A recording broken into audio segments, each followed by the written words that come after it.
I am Morgan. I am 30 years old, and somehow I am still paying the price for being the family scapegoat. Last Sunday, my parents hosted their 40th anniversary dinner at our family brownstone in Brooklyn. I was sitting quietly in the corner of the living room working on my laptop. My sister-in-law Sloane strutted over and casually unplugged my computer right from the wall so she could plug in her lavender essential oil diffuser. She smirked and looked down at me. "Still playing with your little computer hobby, Morgan?" She sighed loudly so everyone in the room could hear her. "At least get a real job like us." My brother Julian laughed loudly and raised his expensive glass of wine. He then announced to the entire extended family that he was taking over the first floor of the brownstone where I lived to build a private home gym for Sloane. He told me I had until the end of the month to pack my bags and get out. I simply sipped my ice water and smiled. What they did not know was that the little computer hobby they were laughing at had just made me a billionaire.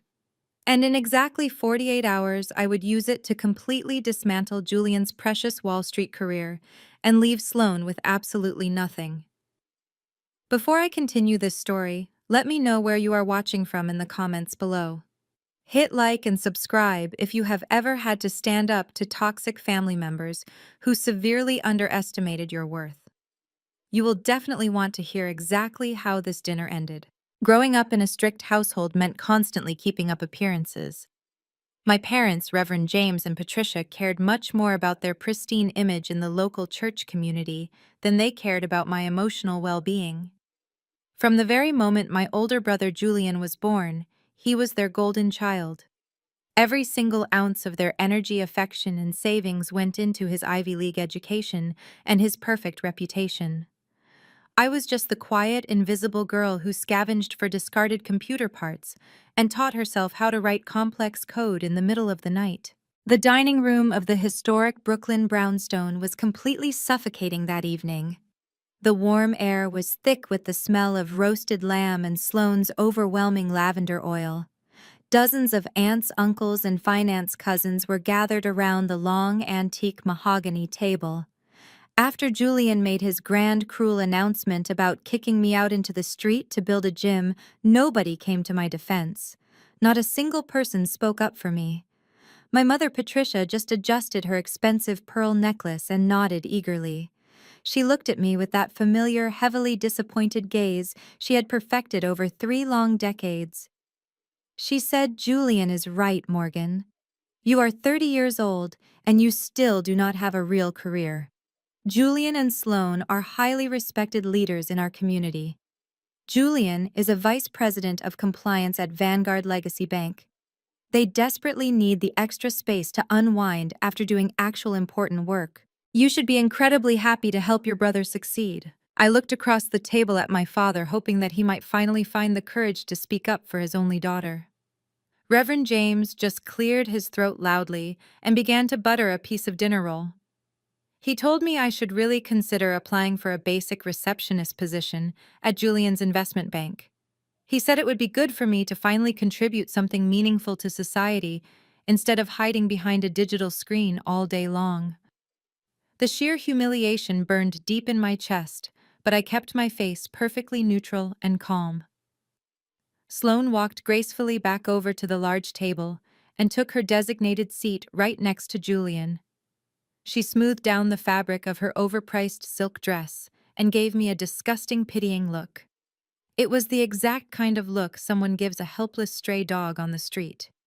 She said, "I know change is really hard, Morgan, but we are truly doing this for your own good. You cannot just leech off the family estate forever. Maybe struggling to pay rent will finally motivate you to do something productive with your adult life." The finance cousins chuckled quietly into their napkins. They were all wearing tailored, expensive suits and whispering about their massive investment portfolios. Julian leaned far back in his sturdy chair and swirled his expensive red wine. He looked at me with absolute pure disgust. He said, "I will even be generous to you, Morgan.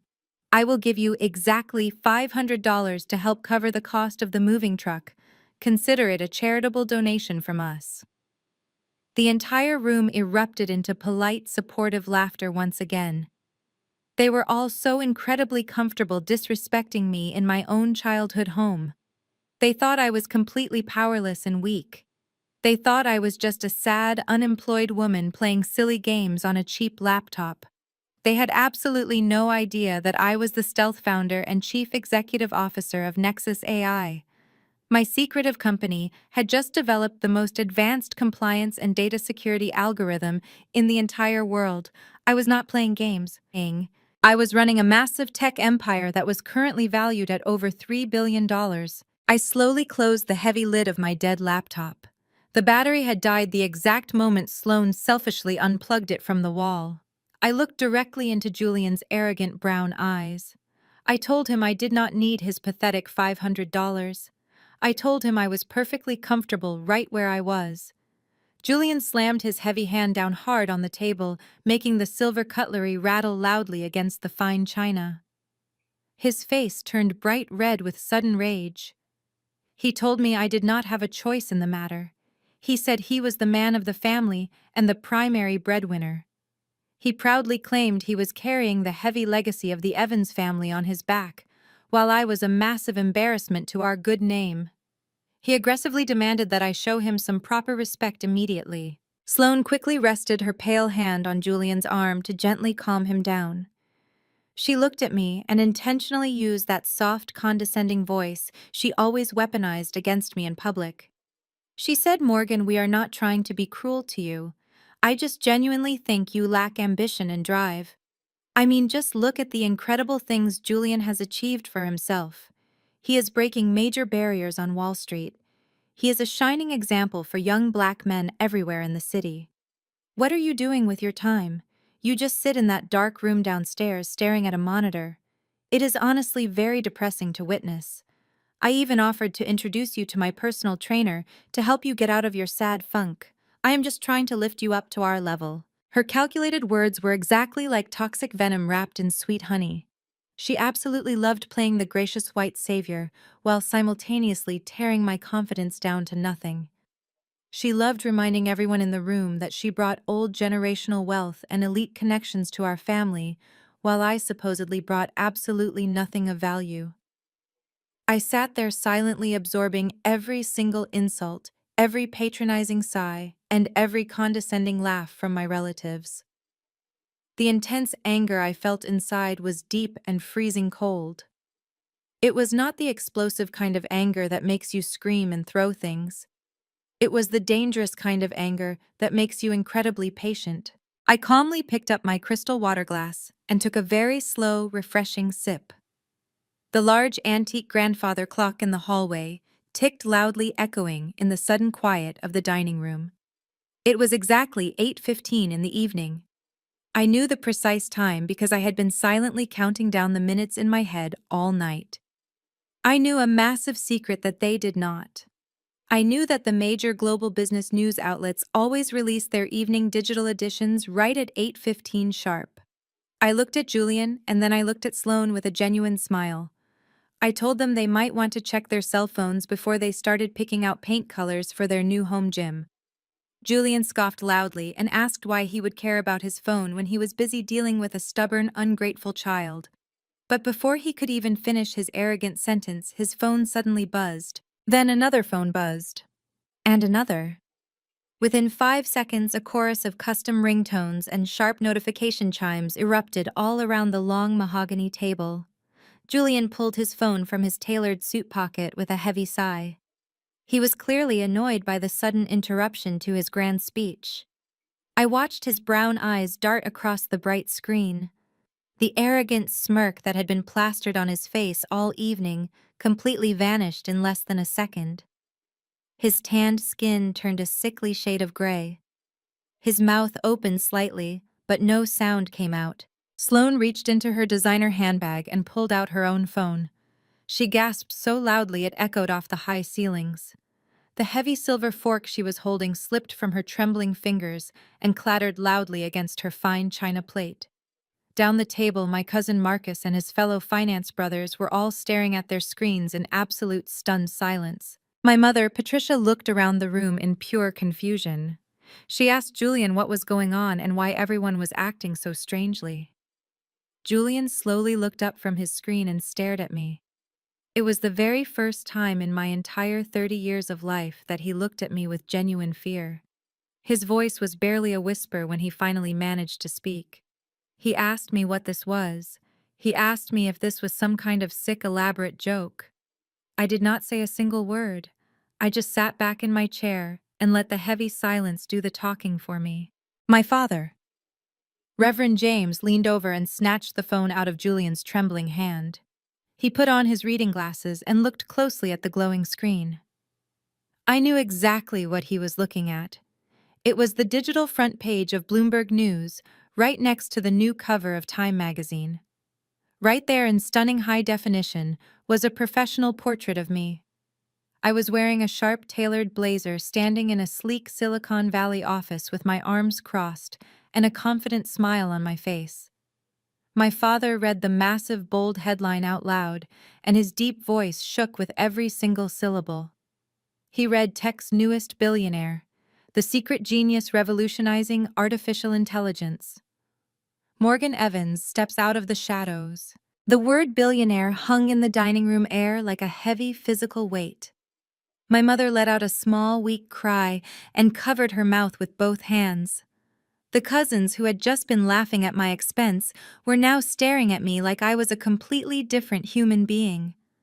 The entire power dynamic of the room had shifted in less than a minute. Sloane aggressively tapped her manicured nails against her phone screen. She was desperately trying to refresh the page as if she could somehow make the article disappear. She started shaking her head frantically. She said, "This is impossible. This has to be fake news or some sort of promotional scam." She looked around the table, pleading for someone to agree with her. She said Morgan does not even have a real job. She just fixes broken hard drives in the basement. There is no way she is running a tech empire. One of the finance cousins cleared his throat nervously. He looked at Sloane and said, "It is not fake." He told the entire table that the financial markets had been buzzing all week about a mysterious founder behind the software company Nexus Artificial Intelligence. He said the company had just closed a massive funding round and secured exclusive government contracts, making the sole founder an instant billionaire.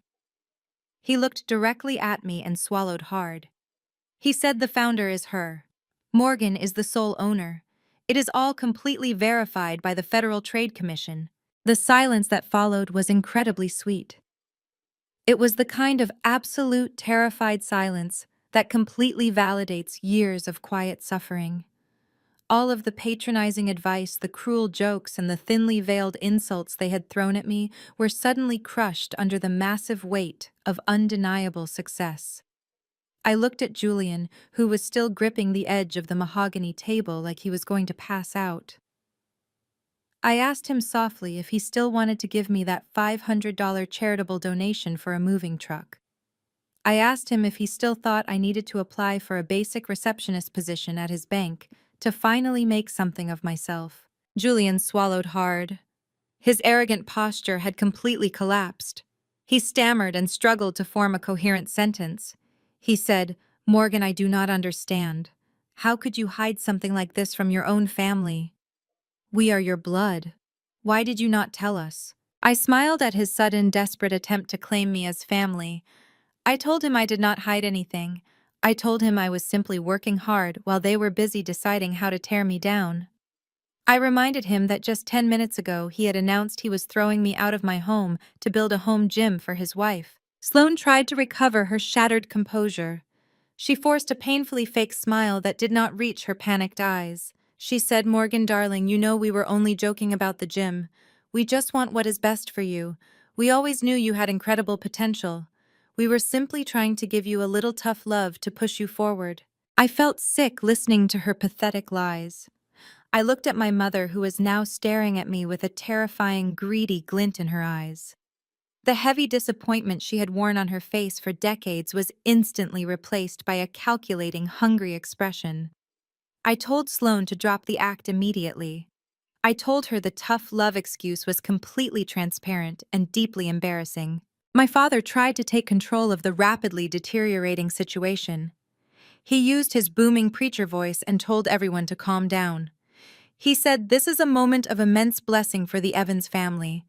He said, "The Lord has finally rewarded our household." He looked at me with a wide, artificial smile and told me how proud he was of my achievements. I felt a deep wave of nausea wash over me. For 30 years, I had practically begged for just a fraction of that pride. I had craved their approval more than anything else in the world. Now they were suddenly showering me with praise only because there were 9 zeros attached to my name. It was disgusting. Julian suddenly stood up from his chair. The initial shock was slowly wearing off, and his natural toxic entitlement was creeping back into his voice. He pointed a trembling finger at me. He said, "You owe this family everything, Morgan. You grew up under this roof. You used my old computers to learn how to code. This massive success is not just yours. We are a family and we share our blessings." I calmly folded my linen napkin and placed it neatly next to my untouched dinner plate. I looked at the people who shared my DNA and realized I felt absolutely nothing for them anymore. They were complete strangers blinded by their own selfish greed.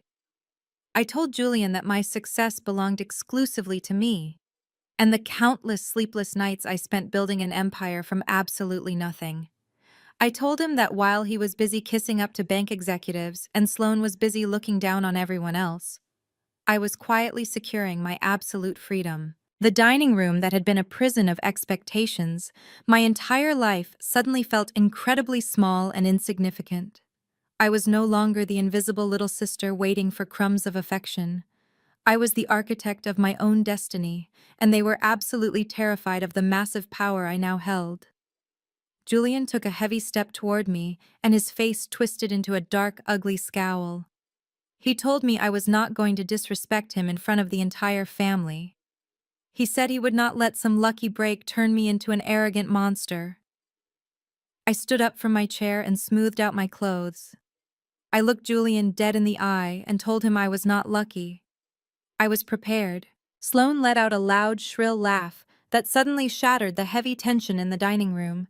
She waved her pale hand dismissively at the glowing phone screens scattered across the table. She said, "Oh, please, everyone, let us be realistic here for just a second. Do we really believe that little Morgan built a $3 billion technology company all by herself?" She looked around the table, desperately trying to rally the family back to her side and restore the natural order of things. She said, "You all know exactly how these modern tech companies work nowadays. They are completely desperate for good public relations. They constantly need a diverse face to put on the cover of their magazines to satisfy the liberal media. I bet some wealthy white guy from Silicon Valley actually wrote all the code and built the entire algorithm from scratch. They just hired Morgan to be their little diversity mascot because having a black female founder looks incredibly good for their corporate image." The collective sigh of relief from my parents was absolutely sickening to witness. My mother, Patricia, let out a long breath and nodded her head in eager agreement. She smoothed down her dress and said, "That makes perfect sense, Sloan. I knew there had to be a perfectly logical explanation for all of this nonsense. Morgan has never had the discipline or the intelligence to run a real business." Julian immediately relaxed his tense shoulders and leaned far back into his chair.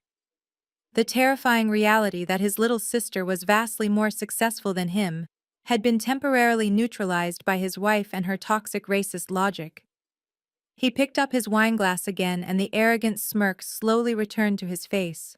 Listening to Sloan casually reduce my entire life of grueling hard work to a cheap diversity stunt made my blood run entirely cold. It was the exact same oppressive narrative I had been fighting against my entire life under this very roof. My mind was instantly pulled back to a rainy Tuesday afternoon exactly 15 years ago. I was 15 years old, and Julian was 20. My parents had called a mandatory family meeting in the living room. My father, Reverend James, proudly announced that he was taking out a massive second mortgage on our family brownstone and entirely emptying his retirement savings account. Every single penny they had managed to save over their entire lives was going straight to Julian so he could attend an elite Ivy League university without carrying a single dollar of student debt.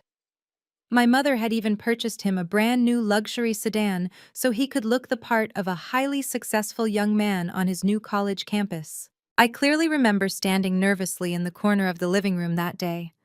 I quietly asked my parents if they could possibly spare just $300 so I could buy a cheap refurbished desktop computer. I had been reading thick textbooks from the public library about software programming, and I desperately wanted to practice writing my own code. My mother looked at me like I had just asked her to set the entire house on fire. She coldly told me to stop being so incredibly selfish. She said Julian was the absolute future of the Evans family, and all of our limited resources needed to go directly toward his inevitable success. She told me I could just use the slow, outdated computers at the public library if I really wanted to play around with silly technology games. So that is exactly what I did. While Julian was attending expensive fraternity parties and networking with wealthy heirs at his Ivy League school, I was taking the city bus to the local electronics recycling center every single weekend. I would spend hours digging through massive dirty bins of discarded electronics. I carefully collected broken motherboards, cracked monitors, and fried hard drives that other people had thrown away. I brought them all back to my tiny bedroom on the first floor and spent countless sleepless nights figuring out how to piece them together. I built my very first computer out of literal garbage. I taught myself complex programming languages in the dark while my entire family slept peacefully upstairs, comfortably believing that I would never amount to anything in my life. The sudden sound of Julian pouring himself another glass of wine pulled me sharply back to the present moment. He was laughing softly again, completely restored by the comfortable lies his wife had just spun for him. He looked at me and said, "It really is a cute little setup you have going on, Morgan." He asked me how much my corporate bosses were paying me to smile for the magazine cameras and pretend to be a tech genius. He said it must be a pretty nice paycheck if they are willing to put your face on the cover of Time magazine. I did not yell or raise my voice. I just stood there and looked at the pathetic group of people sitting around the dining table. I looked at Sloane, who was sitting up perfectly straight, with a smug, satisfied look on her face. I told Sloane that her ignorance was almost as impressive as her deep-rooted insecurity. I told her there was no secret white man hiding behind a curtain pulling the strings of my company. I told her I was the sole founder and the sole owner of the business. I wrote every single line of the foundational code myself while sitting in the exact same basement room they were currently trying to kick me out of. I looked over at my mother, whose face had suddenly dropped again. I told her that the garbage computer I built from the scrapyard 15 years ago was the very same machine I used to write the first draft of the Nexus artificial intelligence algorithm. I told them that my software was now independently securing the financial data of the largest banking institutions in the entire world. Sloane aggressively rolled her eyes and crossed her arms tightly over her chest. She said, "You can spin whatever fake fairy tale you want, Morgan. But nobody in the real world is ever going to believe that a college dropout from Brooklyn completely outsmarted the greatest engineering minds in Silicon Valley. You are just riding on the coattails of people who are actually intelligent and driven. You are a complete fraud, and it is only a matter of time before everyone in the industry finds out the truth." I took a slow, deep breath. The sheer amount of mental gymnastics they were willing to do just to avoid giving me any basic credit was truly fascinating to watch. They would honestly rather believe a massive corporate conspiracy theory than admit that the family scapegoat had completely surpassed them in every possible metric of success. I walked slowly around the edge of the large dining table. I stopped right behind Julian's expensive leather chair. I placed my hand gently on the wooden backrest and leaned down just slightly so he could hear me perfectly clear. I told Julian that it did not matter if he or his wife believed the article. I told him the federal government believed it. The entire banking industry believed it. And most importantly, his senior bosses at Vanguard Legacy Bank absolutely believed it. Julian frantically grabbed his phone off the dining table. He completely ignored my factual statement about his senior bosses. His fingers were trembling uncontrollably as he rapidly typed the name of my company into his internet search browser. The large dining room was so incredibly quiet that you could clearly hear the soft, rapid tapping of his thumbs against the glass screen. Sloane quickly leaned over his broad shoulder. Her blonde hair brushed against the fabric of his tailored suit. Her pale blue eyes widened dramatically as the financial search results loaded on the bright screen. She gasped loudly again, but this time it was not out of shock or disbelief. It was out of pure, unadulterated greed. Julian stared at the digital screen for what felt like an absolute eternity. His breathing became very heavy and shallow, echoing in the silent room. He read the financial summary out loud, and his voice was completely devoid of its usual arrogant and commanding tone. He read the words, $3 billion. He whispered that Nexus Artificial Intelligence was recently valued at $3 billion after securing massive federal government contracts. He slowly dropped his phone back onto the table. The heavy metal device made a loud thud against the thick mahogany wood. He looked at me, and the expression on his face had completely transformed in a matter of seconds. The defensive anger and the cruel mocking were entirely gone. In their place was a sickening level of toxic entitlement. Julian slowly stood up from his leather chair. He ran a shaking hand through his dark hair and suddenly smiled at me. It was the most terrifying and manipulative smile I had ever seen in my entire life. He took a slow step toward me, and his voice was suddenly dripping with fake warmth and brotherly affection. He said, "Morgan, you really did it. You actually built an empire all by yourself. I am so incredibly proud of you, little sister. I always knew you had this amazing hidden potential locked away inside of you." I did not say a single word in response. I just stood there and watched him pivot from a cruel bully to a supportive, loving brother in less than 10 seconds. Sloane immediately caught on to his sudden change in strategy. She eagerly stood up and walked around the heavy table, clapping her manicured hands together like an excited little child. She said, "Oh my goodness, Morgan, this is absolutely wonderful news for our entire family. We are going to be so incredibly wealthy. We can finally buy that massive summer estate in the Hamptons we have been looking at." The sheer audacity of her statement made me feel physically sick to my stomach. She had just spent the entire evening telling me to pack my bags and move out of my childhood home because I was a useless burden. Now she was suddenly spending my hard-earned money on a luxury summer estate for herself. I looked directly at Sloane and asked her exactly who she meant when she used the word we. Julian quickly stepped between us to protect his greedy wife. His fake, warm smile faltered just a little bit, but he quickly recovered his false composure. He said, "Morgan, let us not be selfish right now in this beautiful moment. This is a massive victory for our legacy. And as the head of this family, I think it is time we sit down and discuss the business arrangement." He crossed his arms over his chest and looked at me with absolute blind confidence. He said, "You know as well as I do that you did not build this massive tech company entirely on your own." I raised an eyebrow and waited in absolute silence for him to elaborate on his delusional claim. Julian cleared his throat and projected his deep voice so the entire room of relatives could hear his ridiculous speech. He said, 10 years ago, when you were still a struggling, confused teenager, I gave you a laptop. It was a top-of-the-line machine that I paid for, with my own hard-earned money. I handed it to you because I deeply believed in your little computer hobby when nobody else did. That specific machine was the foundational tool you used to learn how to write code.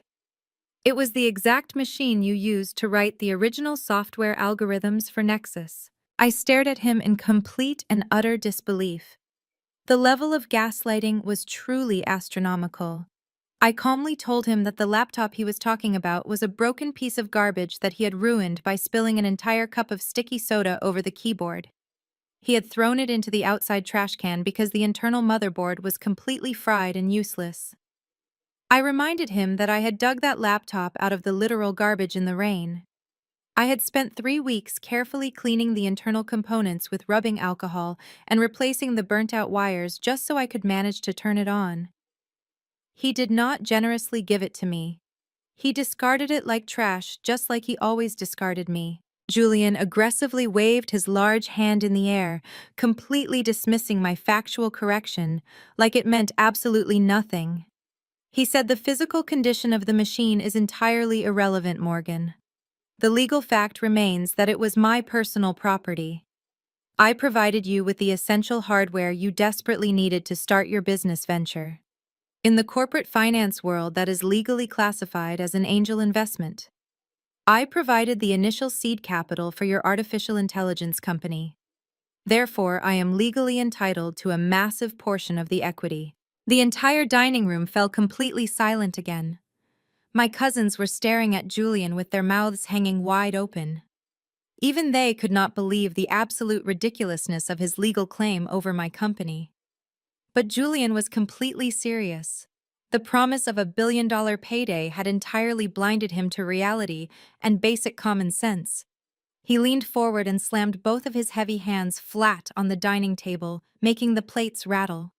He looked me dead in the eyes and made his formal demand right there in front of everyone. He said, "I want 50% Morgan. I want 50% ownership of the entire company and a guaranteed permanent seat on your board of directors. It is only fair considering I am the very person who built your foundation. Without my broken laptop, you would still be absolutely nothing." The room waited for my reaction. My mother, Patricia, suddenly chimed in from the end of the table. Her voice filled with desperate greed. She said, "Your brother is completely right, Morgan. Family always shares their wealth. You owe him this 50% for everything he has done for you. You need to be a good sister and sign whatever papers he needs you to sign." My father, Reverend James, nodded his head in agreement. He told me that God had blessed me with this massive fortune so that I could elevate the entire family. He said that giving Julian half of my company was the righteous and holy thing to do. They were all staring at me like a pack of hungry wolves surrounding their next meal. They had spent 30 years starving me of love, and now they wanted to feast on my success. I stood there, letting their greedy words echo in the silent room. My mother, Patricia, suddenly burst into loud theatrical tears. She covered her face with her manicured hands and began to sob dramatically. She peeked through her fingers to make sure everyone was watching her grand performance. She said, "Oh, Morgan, you have no idea how much pressure your poor brother is under right now." She wiped away a completely invisible tear and reached across the table toward me. She said, "Julian recently signed a massive mortgage for a breathtaking new estate in the Hamptons. He needs to maintain a certain luxurious lifestyle to keep his powerful position at the bank and impress his wealthy clients." She looked at me with wild, desperate eyes that completely betrayed her fake sadness. She told me I needed to wire $10 million into his bank account first thing tomorrow morning. She said it was the absolute minimum I could do to preserve the family blessing and protect our good name in the church community. I looked from my crying mother to my father. Reverend James stood up tall and puffed out his chest, trying to use his physical presence to intimidate me, just like he did when I was a little girl. He told me that God commanded children to honor their parents and support their siblings unconditionally. He said the Lord gave me this sudden influx of money, specifically so I could serve Julian and elevate the Evans family legacy. He demanded that I stop being a stubborn, rebellious child and submit to my older brother just like the good book teaches. The sheer level of absolute delusion in that dining room was suffocating. They genuinely believed they could abuse me and ignore me for 30 entire years, and then casually demand $10 million like they were simply asking me to pass the salt. I slowly shook my head side to side. I looked my mother dead in the eyes and told her that her fake tears were absolutely pathetic and embarrassing. The entire room gasped loudly in unison. I told her she never shed a single tear when I was eating cheap ramen noodles in a freezing basement just to survive while they were eating expensive steaks upstairs. I told her she never cried when Julian maliciously threw my personal belongings out into the rain, or when Sloane humiliated me in front of our entire church congregation last Easter. I told her my bank accounts were permanently closed to her and the rest of this toxic parasitic family. Julian slammed his fist on the mahogany table again, making the wine glasses jump and spill dark red liquid across the pristine white tablecloth. He yelled that I was an ungrateful, selfish brat who did not understand how the real world worked. He told me I was absolutely nothing without the Evans family name backing me up.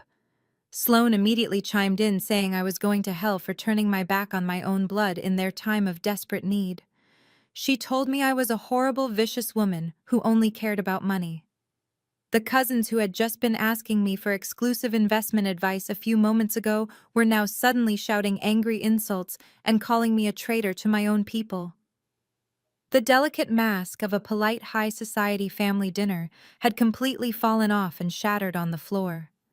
They were finally showing me their true, ugly faces, and it was a horrifying sight to behold. I calmly turned around and walked over to my small, cramped desk in the dark corner of the room. I picked up my dead-broken laptop and carefully placed it into my worn canvas backpack. I deliberately zipped the bag closed and swung it over my shoulder. I walked back toward the front door of the grand brownstone, refusing to look back at any of them. My father quickly stepped into the narrow hallway, blocking my path to the exit. He used his deep, booming preacher voice and told me that if I walked out that front door, I would no longer be considered a part of his family. He said I would be completely cut off from the only people in the world who truly loved me and cared about my soul. I looked up at the tall, imposing man who had ignored my existence and crushed my dreams for 3 decades. I smiled a genuine, completely peaceful smile. I told him that being cut off from this family was the greatest blessing God had ever bestowed upon me. I stepped gracefully around his frozen body and reached for the heavy, cold brass doorknob. Julian ran out into the hallway right behind me, breathing heavily like a wild animal. His handsome face was twisted into a dark, ugly mask of pure, unadulterated rage. He screamed that I was making the biggest, most catastrophic mistake of my entire life. He yelled that he was a powerful executive on Wall Street, and he knew exactly how to completely destroy arrogant people like me. He pointed his trembling finger directly at my back and swore he would take absolutely everything I had built with my own 2 hands. He said he would tie my new company up in so much brutal corporate litigation that I would be begging him for pennies on the street before the year was over. He screamed that I would deeply regret disrespecting the golden child of the Evans family and making a powerful enemy out of him. I pulled open the heavy wooden door and stepped out into the cool, crisp Brooklyn air. The heavy door slammed shut loudly behind me, completely cutting off the toxic shouting and the empty, violent threats. I walked quickly down the concrete steps of the brownstone and took a deep, refreshing breath of the city air. For the very first time in my entire 30 years of life, I felt completely unburdened and free. I had finally stood up to my lifelong abusers and walked away from their crushing, suffocating expectations. The long walk to the subway station felt like I was floating above the pavement. I was finally ready to embrace my new amazing life as an independent, incredibly successful woman. I honestly thought the dark nightmare was finally over. I foolishly thought walking out of that door was the final end of the long family war. But I was incredibly wrong. The toxic entitlement of my family ran much deeper than I had ever realized. Julian was not just making empty, dramatic threats in the heat of the moment to save his fragile ego. 3 days later, a serious-looking process server showed up at the front desk of my corporate office, holding a massive, thick stack of legal documents that would threaten to completely destroy everything I had fought so hard to build. I stared at the towering stack of crisp white legal papers sitting heavily on my sleek glass desk. The process server had practically sprinted out of the lobby after dropping the terrifying binder into my receptionist's hands. The front page was stamped with the imposing gold seal of Vanguard Legacy Bank and a premier Wall Street law firm that charged thousands of dollars an hour. My hands were surprisingly steady as I slowly flipped through the dense pages of aggressive legal jargon. Julian had not wasted a single second. He had actually convinced the senior partners at his massive investment bank to unleash their most vicious corporate attack dogs on my newly discovered tech empire. The official complaint listed multiple devastating charges. Julian was officially suing me for outright theft of intellectual property, corporate fraud, and breach of implied contract. He had somehow managed to convince a federal judge to sign an emergency temporary injunction. That single piece of paper effectively froze every single bank account tied to Nexus Artificial Intelligence. The injunction also blocked my company from executing any new federal contracts until the ownership dispute was entirely resolved in a court of law. It was a classic corporate starvation tactic. Julian knew I had built Nexus from the ground up without taking money from predatory venture capitalists. He knew my personal wealth was entirely tied up in the company equity. By freezing the corporate assets, he was trying to instantly cut off my oxygen supply. He wanted to bankrupt me before I could even step foot inside a courtroom. I leaned back in my ergonomic desk chair and let out a long, slow breath. The sheer weight of corporate power bearing down on me was intentionally designed to inspire pure panic. Julian was using the unlimited financial resources of a multi-billion-dollar investment bank to completely crush his little sister. My lead software engineers were already knocking frantically on my glass office door. They had just received the automated notifications from our payroll provider that the company funds were locked. The entire floor of my bustling office was suddenly filled with an anxious, tense murmur. My employees relied on me to feed their families, and Julian was carelessly playing with all of their lives just to satisfy his toxic, fragile ego. I stood up and walked out of my office to address my panicked team. I looked at the dozens of brilliant, dedicated people who had trusted me enough to leave their comfortable jobs and join my stealth startup. I kept my voice perfectly level and projected a deep sense of unshakable confidence. I told them there was a minor administrative hold on our accounts due to a frivolous legal filing. I personally guaranteed that every single paycheck would clear by the end of the week, even if I had to liquidate my own personal assets to make it happen. My calm demeanor immediately diffused the rising panic in the room. They went back to their desks, trusting me completely. They did not know that I was currently staring down the barrel of a massive corporate firing squad. I watched them through the glass walls of my office. My team was incredibly diverse, filled with brilliant women and minorities who had been overlooked by the massive tech giants in Silicon Valley. We had built an incredible, supportive culture together. Julian was not just attacking me, he was threatening the livelihood of every single person who had believed in my vision. The anger I felt was no longer just about my family treating me poorly. It was about a powerful, corrupt man trying to destroy innocent, hardworking people just to line his own pockets. When I returned to my quiet office, my personal cell phone began to ring. The caller ID displayed Julian's name. I let it ring 3 times before I finally answered the call. I did not say hello. I just waited for him to speak. Julian's voice came through the speaker, dripping with a sickening level of smug satisfaction. He said, "I hope you enjoyed reading that little care package I sent over this morning, Morgan." He told me the legal team at Vanguard Legacy did not lose cases. He boasted that they had unlimited funding and could easily drag this intellectual property lawsuit out for 10 long years if they wanted to. He said by the time the judge finally makes a ruling, your little artificial intelligence company will be absolutely worthless and you will be completely buried in legal debt. I listened to him gloat and felt a familiar, deep disgust. He actually thought he was a brilliant military strategist. He thought he had cornered me. He said Sloan was already picking out the custom marble countertops for their new Hamptons estate because they both knew I would surrender. He told me Sloan was actually the one who suggested filing the emergency injunction. She had wanted to make sure I could not hide any of the company assets or transfer the funds into a private offshore account. The thought of my racist and entitled sister-in-law actively plotting to steal my wealth made my stomach physically turn. She had spent years mocking my intelligence, and now she was eagerly calculating how to spend the money my intelligence had generated. He offered me one final patronizing deal.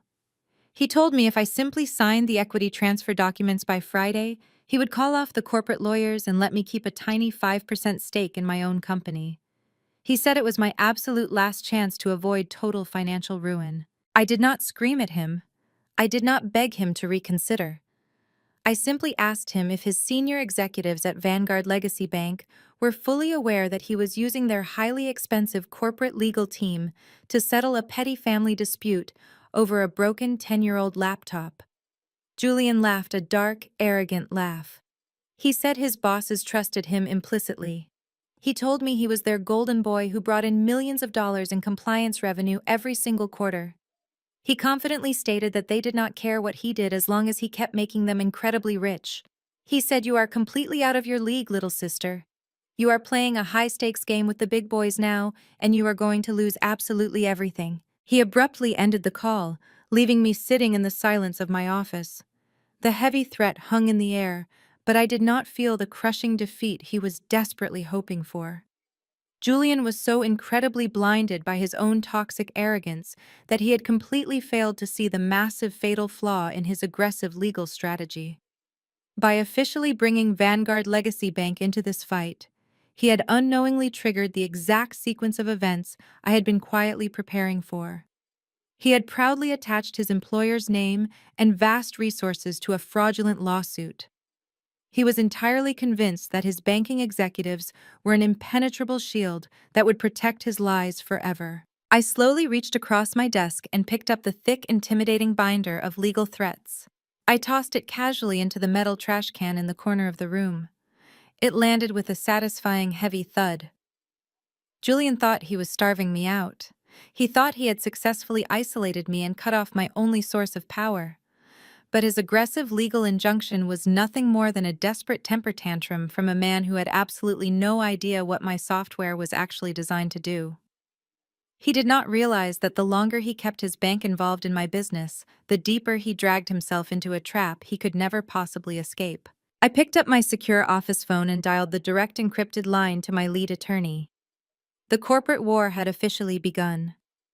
But what Julian did not understand was that I had spent my entire childhood learning how to survive with absolutely nothing. I had taught myself how to build something beautiful out of broken, discarded pieces, while he had everything handed to him on a silver platter. His power was entirely borrowed from the institution he worked for, but my power was built into my own mind. I was more than ready to let Julian completely destroy himself. The very next morning, my phone began vibrating continuously on my nightstand. It was not emails from my legal team or panicked calls from my engineers. It was an endless stream of social media notifications. My stomach tightened as I opened the application. My face was everywhere, but it was not the polished professional portrait from the cover of Time magazine. It was a grainy, zoomed-in photo taken from across the dining table at my parents' anniversary dinner. Right below my picture was a highly edited, emotionally manipulative video posted by Sloane. She was sitting on the plush white couch in her expensive living room. She was wearing no makeup and a simple, oversized sweater to make herself look fragile and defenseless. She looked directly into the camera and forced her pale blue eyes to well up with tears. She took a shaky, dramatic breath and began to speak with a trembling voice. She told her thousands of followers that her family was currently going through a horrific nightmare. She claimed that her ungrateful and deeply malicious sister-in-law was actively trying to destroy her husband's hard-earned career. She used all the perfect buzzwords designed to trigger public outrage. She called me a hostile, aggressive woman who was trying to steal the tech company that Julian had supposedly built and funded out of the goodness of his heart. Sloane looked down at her hands and let a single perfect tear roll down her cheek. She said Julian supported her when she had absolutely nothing. He gave her the computers and the money she needed to survive. And now that the company is finally successful, she is illegally locking us out and trying to leave us completely bankrupt right before the holidays. She begged the internet to share her story and help her hold me accountable. She completely weaponized her tears to play the ultimate victim. She painted herself and Julian as the generous, innocent saviors who were being violently attacked by a greedy, heartless black woman. The internet backlash was immediate and absolutely ferocious. People who had never even met me were flooding my company pages and my personal accounts with horrific comments. They called me a thief and a fraud. They demanded that my government contracts be canceled immediately. Sloane's post had been shared tens of thousands of times within just a few hours. The court of public opinion was heavily stacked against me, and the racist undertones of the comments were completely sickening. They were so eager to believe that a wealthy white savior and her successful banker husband were the true brains behind my software empire. I sat on the edge of my bed and watched the video play on a silent loop. I did not cry. I just felt a deep, familiar exhaustion. This was exactly how Sloane operated. She had a long documented history of stealing my hard work and gaslighting me into silence while playing the innocent victim. My mind drifted back to a crisp Sunday morning 5 years ago. My father's church was hosting a massive winter charity drive for the homeless community in Brooklyn. I had spent 3 entire months organizing the logistics. I called local businesses to secure food donations. I rented the delivery trucks. I spent countless nights sorting through hundreds of heavy boxes of winter coats in the damp church basement all by myself. On the final morning of the charity drive, the church was packed with local politicians and news reporters. The event was a massive success. I was standing in the back of the fellowship hall, covered in dust and sweat, holding a clipboard with all the delivery schedules. That is when Sloane suddenly appeared. She was wearing a flawless designer dress and a bright, perfect smile. She had not lifted a single finger to help for 3 months. But the moment she saw the local news cameras setting up near the front stage, she walked straight up to the microphone. My father, Reverend James, proudly introduced Sloane to the congregation as the brilliant, compassionate director of the winter drive. Sloane smiled modestly and took the microphone. She told the cameras how exhausted she was from working so hard on this project. She talked about her deep personal commitment to helping the less fortunate. The entire congregation clapped and cheered for her. I walked up to my mother and quietly asked why Sloane was taking credit for the months of grueling physical labor that I had done alone. My mother quickly grabbed my arm and dug her fingernails into my skin. She told me to lower my voice and stop being so jealous and petty. She said Sloane presents better on television than you do, Morgan. She has the right look for the church image. Just let her have this moment. Do not ruin our blessing with your bitter attitude. I stood in the back of the room and watched Sloane confidently steal my credit, my labor, and my praise. Julian stood right next to her, holding her hand and looking so incredibly proud. When the cameras stopped rolling, Sloane walked past me and whispered that I should really go wash my face because I looked like a complete mess. She took everything I built and made everyone believe it belonged to her. That memory burned brightly in my mind as I stared at her fake crying video on my phone screen. She thought she could run the exact same play again. She thought she could step in front of the cameras, point her manicured finger at me, and steal a $3 billion company the same way she stole a church charity drive. She heavily relied on the fact that I had always stayed silent to keep the peace. She thought the overwhelming public pressure and the vicious online hate would force me into hiding. She did not realize that the girl who used to cry in the church basement was completely gone. I calmly locked my phone and walked into my bathroom to get dressed for the day. The smear campaign was vicious and loud, but it was built entirely on a fragile foundation of lies. They were playing a loud public game of checkers while I was quietly positioning the final pieces on a chessboard they could not even see. Julian and Sloane wanted the public spotlight so desperately. I decided I was going to give them exactly what they asked for. I was going to let the blinding light of the truth expose every single dark corner of their lives. I walked out of my apartment and headed straight to my office to finalize the trap. The moment I stepped off the elevator and onto the executive floor of my company, I could feel the heavy panic hanging in the air. The vicious social media smear campaign was no longer just a public relations nightmare. It had officially bled into the financial sector. My chief financial officer, Marcus, was pacing back and forth outside my glass office door, holding a stack of printed emails. He looked like he had not slept in days. He followed me inside and shut the door tightly behind us. He told me we were bleeding capital at an alarming rate. Julian had not stopped at just filing a fraudulent legal injunction. He was now actively weaponizing his powerful title as a vice president at Vanguard Legacy Bank to completely blackball me across the entire tech industry. He had spent the entire morning making aggressive phone calls to his wealthy fraternity brothers and his elite connections at major venture capital firms in Silicon Valley. He was spreading the lie that my company was under federal investigation for stealing proprietary algorithms. He told them that anyone who invested in Nexus Artificial Intelligence would be considered an accomplice to corporate fraud. Marcus placed the printed emails on my desk.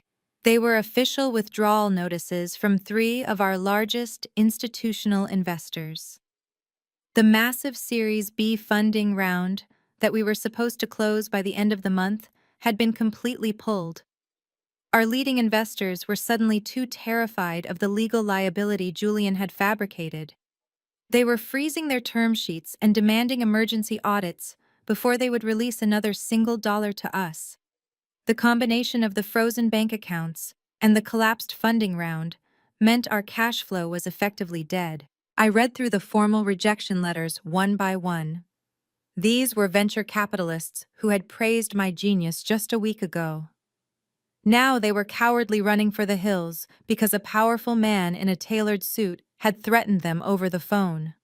It was a painful reminder of how quickly the corporate world will turn their backs on you when things get difficult. They did not care about the truth. They only cared about protecting their own profit margins. Marcus looked at me with genuine fear in his eyes. He told me that if we could not secure an emergency bridge loan by Friday, we would not be able to cover the server hosting costs for our existing clients. The entire network would go dark. All of our operations would instantly shut down, and we would be forced to lay off the entire staff. Julian was systematically dismantling my $3 billion empire piece by piece. He was suffocating the company just like a python slowly crushing its prey. He wanted to create so much financial panic that my own board of directors would force me to sign over the equity just to save the company. I told Marcus to take a deep breath and go home to his family. I promised him the servers would not go dark and nobody was going to lose their job. He looked extremely doubtful, but he nodded slowly and walked out of the office, leaving me entirely alone. The silence in the room was heavy and suffocating. I walked over to the floor-to-ceiling window and looked out over the sprawling city skyline. The afternoon sun was beginning to set, casting long, dark shadows across the busy streets below. My phone buzzed softly on my desk. It was a text message from Julian. It simply read, "The well is running dry. Little sister time to surrender before you drown." He was so incredibly proud of himself. He genuinely believed he had backed me into an inescapable corner. He thought his Wall Street connections made him completely untouchable. He was drunk on his own borrowed power and desperate to see me beg for his mercy. I could easily picture him sitting in his corner office sipping expensive scotch and laughing with Sloane about how easy it was to ruin my life. But he was far too arrogant to realize that he was fighting an invisible war. He thought he was cutting off my oxygen supply, but he was actually just handing me the exact weapon I needed to completely destroy him. I walked back to my desk and sat down in my leather chair. I placed my phone face down and pushed the legal documents aside. I typed a complex sequence of passwords into my desktop computer and bypassed the standard company network. A hidden secure dashboard slowly loaded on my large high-definition monitor. It was a private server portal that only I had access to. The screen was filled with endless streams of raw encrypted data, scrolling rapidly against a dark background. I watched the numbers and codes flash across the screen, and a slow, satisfied smile spread across my face. This was the exact mistake I had been patiently waiting for him to make. By officially using his position at Vanguard Legacy Bank to file the injunction and threaten my investors, Julian had legally intertwined his employer with my company. He had opened a direct digital bridge between his bank's highly secured internal network and my artificial intelligence compliance software. He thought he was using his bank to monitor my assets and freeze my accounts, but he had unknowingly given my algorithm full, unrestricted access to blindly audit every single financial transaction he had executed over the past 5 years. My software was not just sitting idle while he attacked my company. It was actively working in the background, quietly scanning his personal and professional ledgers. It was cross-referencing every single loan approval, every risk assessment, and every massive bonus payout he had ever authorized for himself. Julian thought he was successfully suffocating my company. He had absolutely no idea that my artificial intelligence had already finished mapping out his entire criminal history. The digital evidence was piling up by the terabyte. The trap was finally set, and the jaws were about to snap shut. I sat forward in my leather chair and watched the endless lines of encrypted data cascade down the dark screen. My toxic family and the cowardly venture capitalists all thought Nexus Artificial Intelligence was just another standard tech startup trying to sell basic security software to corporate clients. They thought my $3 billion valuation was based entirely on private sector speculation and Silicon Valley hype, but they were completely missing the largest and most terrifying piece of the puzzle. 3 months ago, I had walked into a highly secured federal boardroom in Washington, D.C., and signed a binding exclusive contract with the Securities and Exchange Commission and the Federal Reserve. The federal government had grown completely exhausted by Wall Street banks hiding their toxic assets and repeatedly lying on their quarterly compliance reports. The regulatory agencies were tired of handing out minor fines that amounted to nothing more than a simple cost of doing business for these corrupt institutions. They desperately needed a modern weapon that could bypass the human element entirely. They needed an algorithm that could not be bribed, intimidated, or lied to. They needed a system that could easily see through the sophisticated smoke and mirrors of modern high finance. They needed Nexus. When Julian proudly boasted at the family dinner about being a powerful vice president of compliance at Vanguard Legacy Bank, he was actually boasting about being the absolute weakest link in a highly corrupt financial chain. His specific bank had been officially selected as the primary target for the Federal Reserve's very first beta test of my audit software. For the past 90 days, my algorithm had been quietly living inside Vanguard Legacy's internal servers. It was functioning exactly like a digital ghost, entirely invisible to their highly paid cybersecurity teams. It did not just look at the perfectly polished financial spreadsheets the bank happily presented to the public. It aggressively dug deep into the raw metadata, tracing the exact digital origins of every single financial document. It searched for hidden offshore routing numbers, forged digital timestamps, and risk assessment documents that had been manually altered just hours before federal inspections took place. My artificial intelligence was explicitly designed to hunt down arrogant executives who thought they were significantly smarter than the law. Executives who truly believed their expensive tailored suits and Ivy League degrees made them completely untouchable. Executives exactly like my brother. I typed a specific command into my secure keyboard and filtered the massive ocean of banking data. I instructed the algorithm to isolate the entire digital footprint of one specific employee over the last 5 years, Julian Evans. The screen flickered for a mere fraction of a second before hundreds of red-flagged files flooded the large high-definition monitor. I leaned closer to the screen and carefully read the internal banking documents that Julian thought he had permanently deleted from the system. The sheer volume of his corporate fraud was absolutely staggering. He had not earned a single one of his massive annual bonuses through hard work or brilliant financial strategy. He had systematically falsified the risk profiles of hundreds of massive commercial real estate loans. He was intentionally hiding hundreds of millions of dollars in highly toxic, unrecoverable debt, so his specific compliance department would appear perfectly profitable on paper. He had personally forged the digital signatures of junior analysts and young interns to cover his sophisticated tracks, making absolutely sure they would take the immediate fall if the bank was ever investigated by the government. He had built his entire lavish lifestyle, his tailored Italian suits, his brand new Hamptons estate, and his smug superiority on a massive, fragile mountain of federal crimes. The deep, poetic irony of the situation washed over me like a cold, refreshing wave. Julian had spent his entire life looking down on me. He and Sloane had aggressively mocked my intelligence and demanded that I bow down to their superior social status. They had launched a vicious, highly calculated smear campaign to paint me as a hostile, ungrateful thief who was actively trying to steal his hard-earned success. They had successfully convinced the entire internet and our extended family that I was a greedy villain. Yet right here in plain glowing text on my secure monitor was the undeniable verified proof that he was the only true thief in the Evans family. His arrogance was so incredibly vast that he had unknowingly used the very bank he was actively defrauding to file a corporate lawsuit against the exact federal contractor who was currently auditing him. He had essentially hand-delivered his own federal arrest warrant directly to my office desk.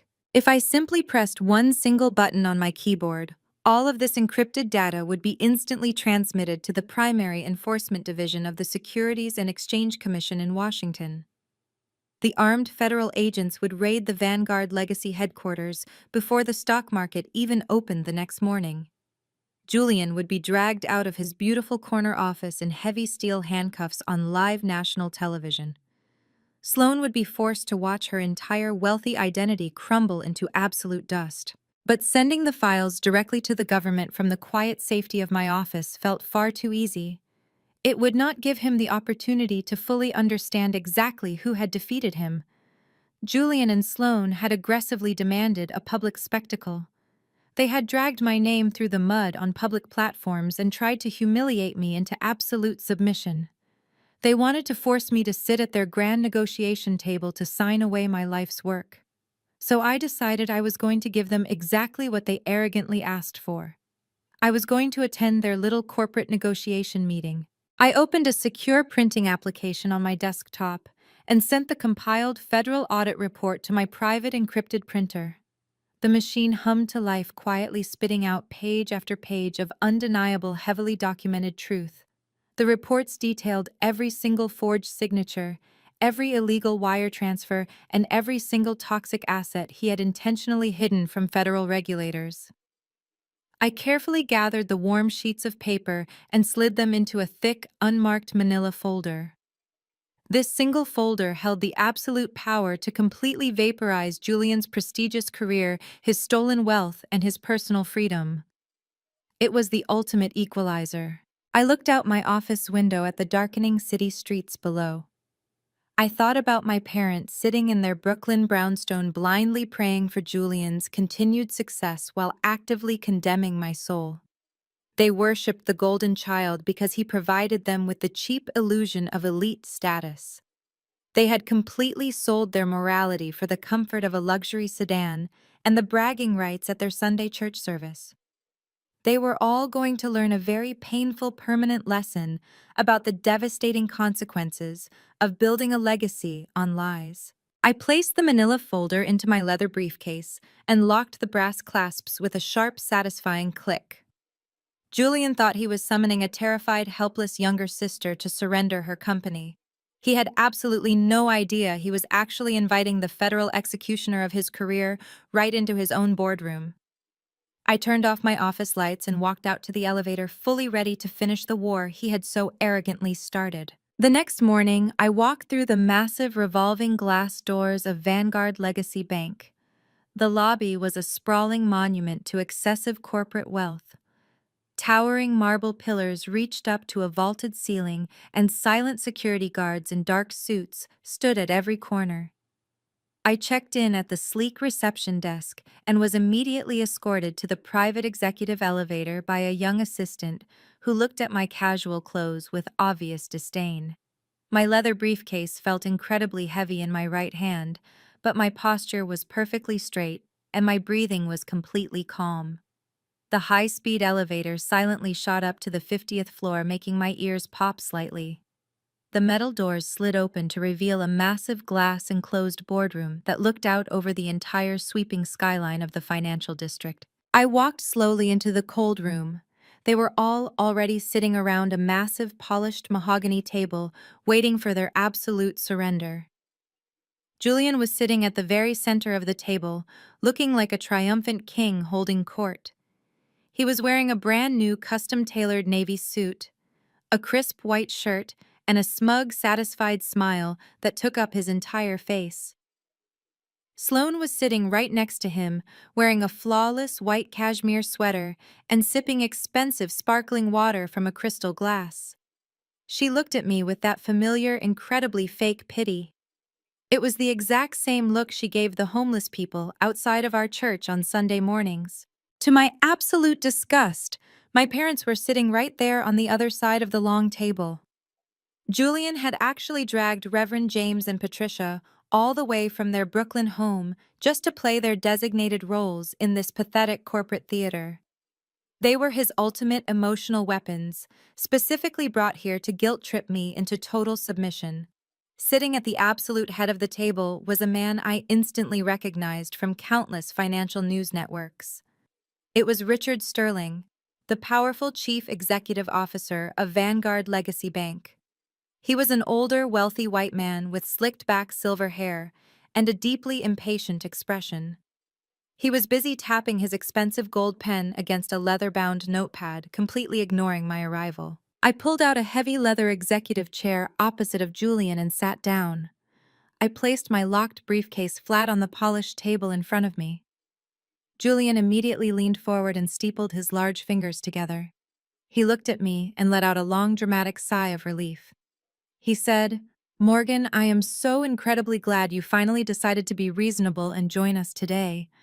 We were starting to genuinely worry that you were going to force our hand and make us destroy your little startup completely." Sloane reached across the wide table and tried to place her pale hand softly over mine, but I quickly pulled my hand away and rested it in my lap.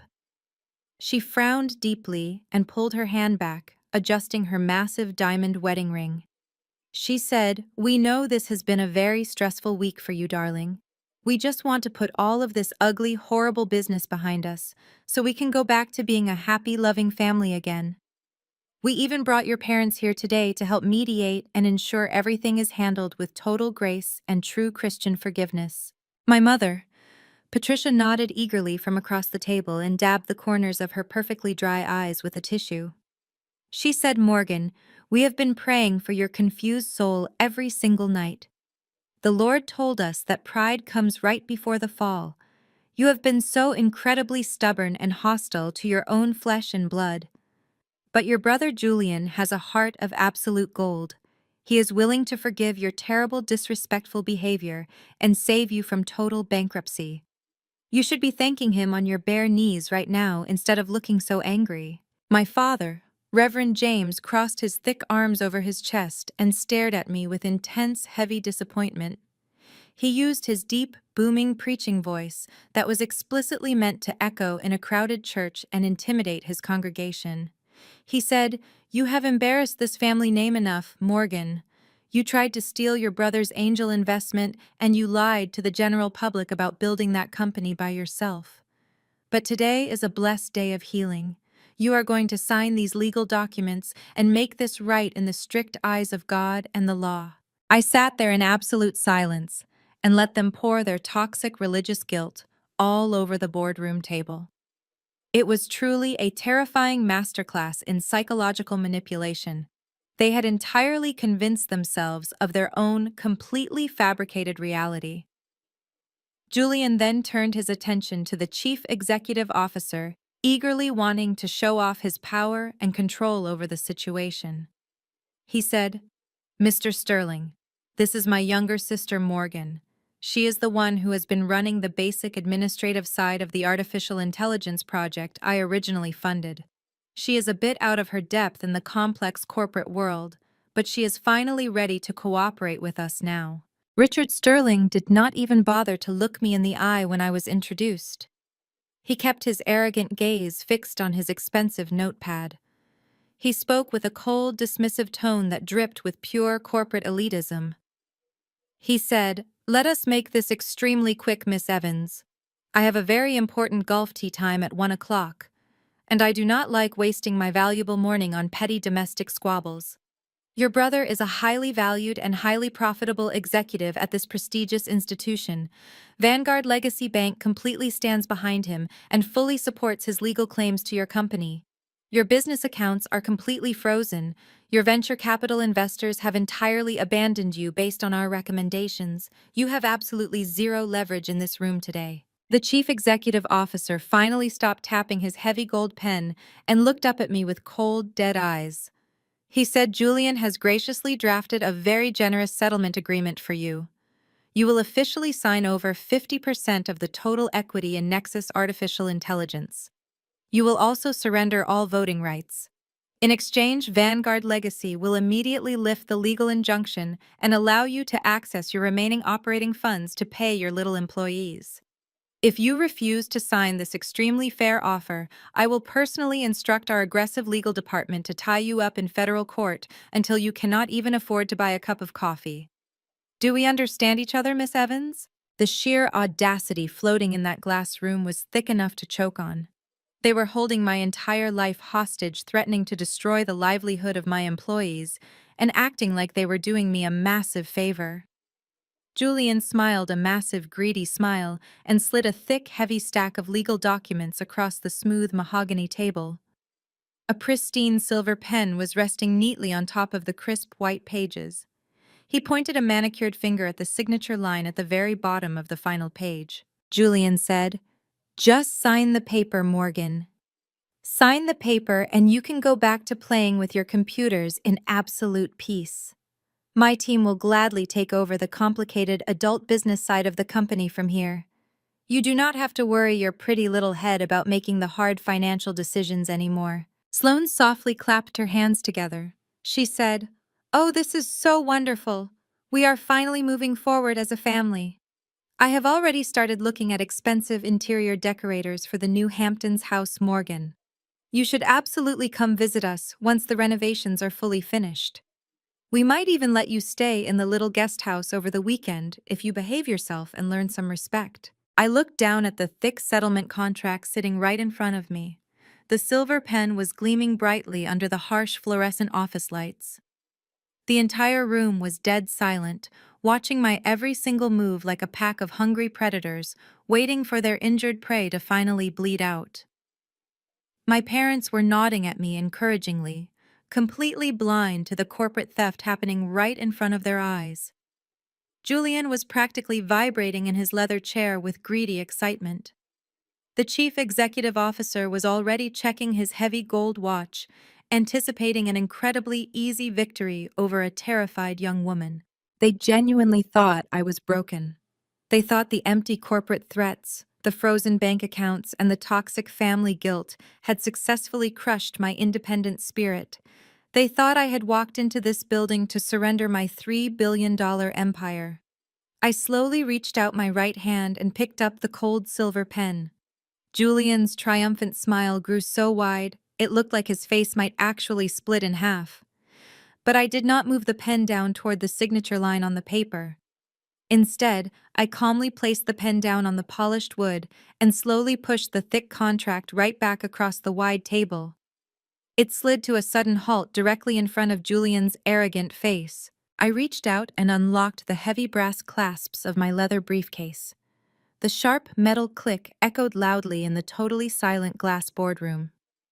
I looked directly at the chief executive officer and told him to cancel his golf tee time because his bank was about to face a massive federal emergency. The chief executive officer let out a sharp, abrasive laugh that bounced off the glass walls.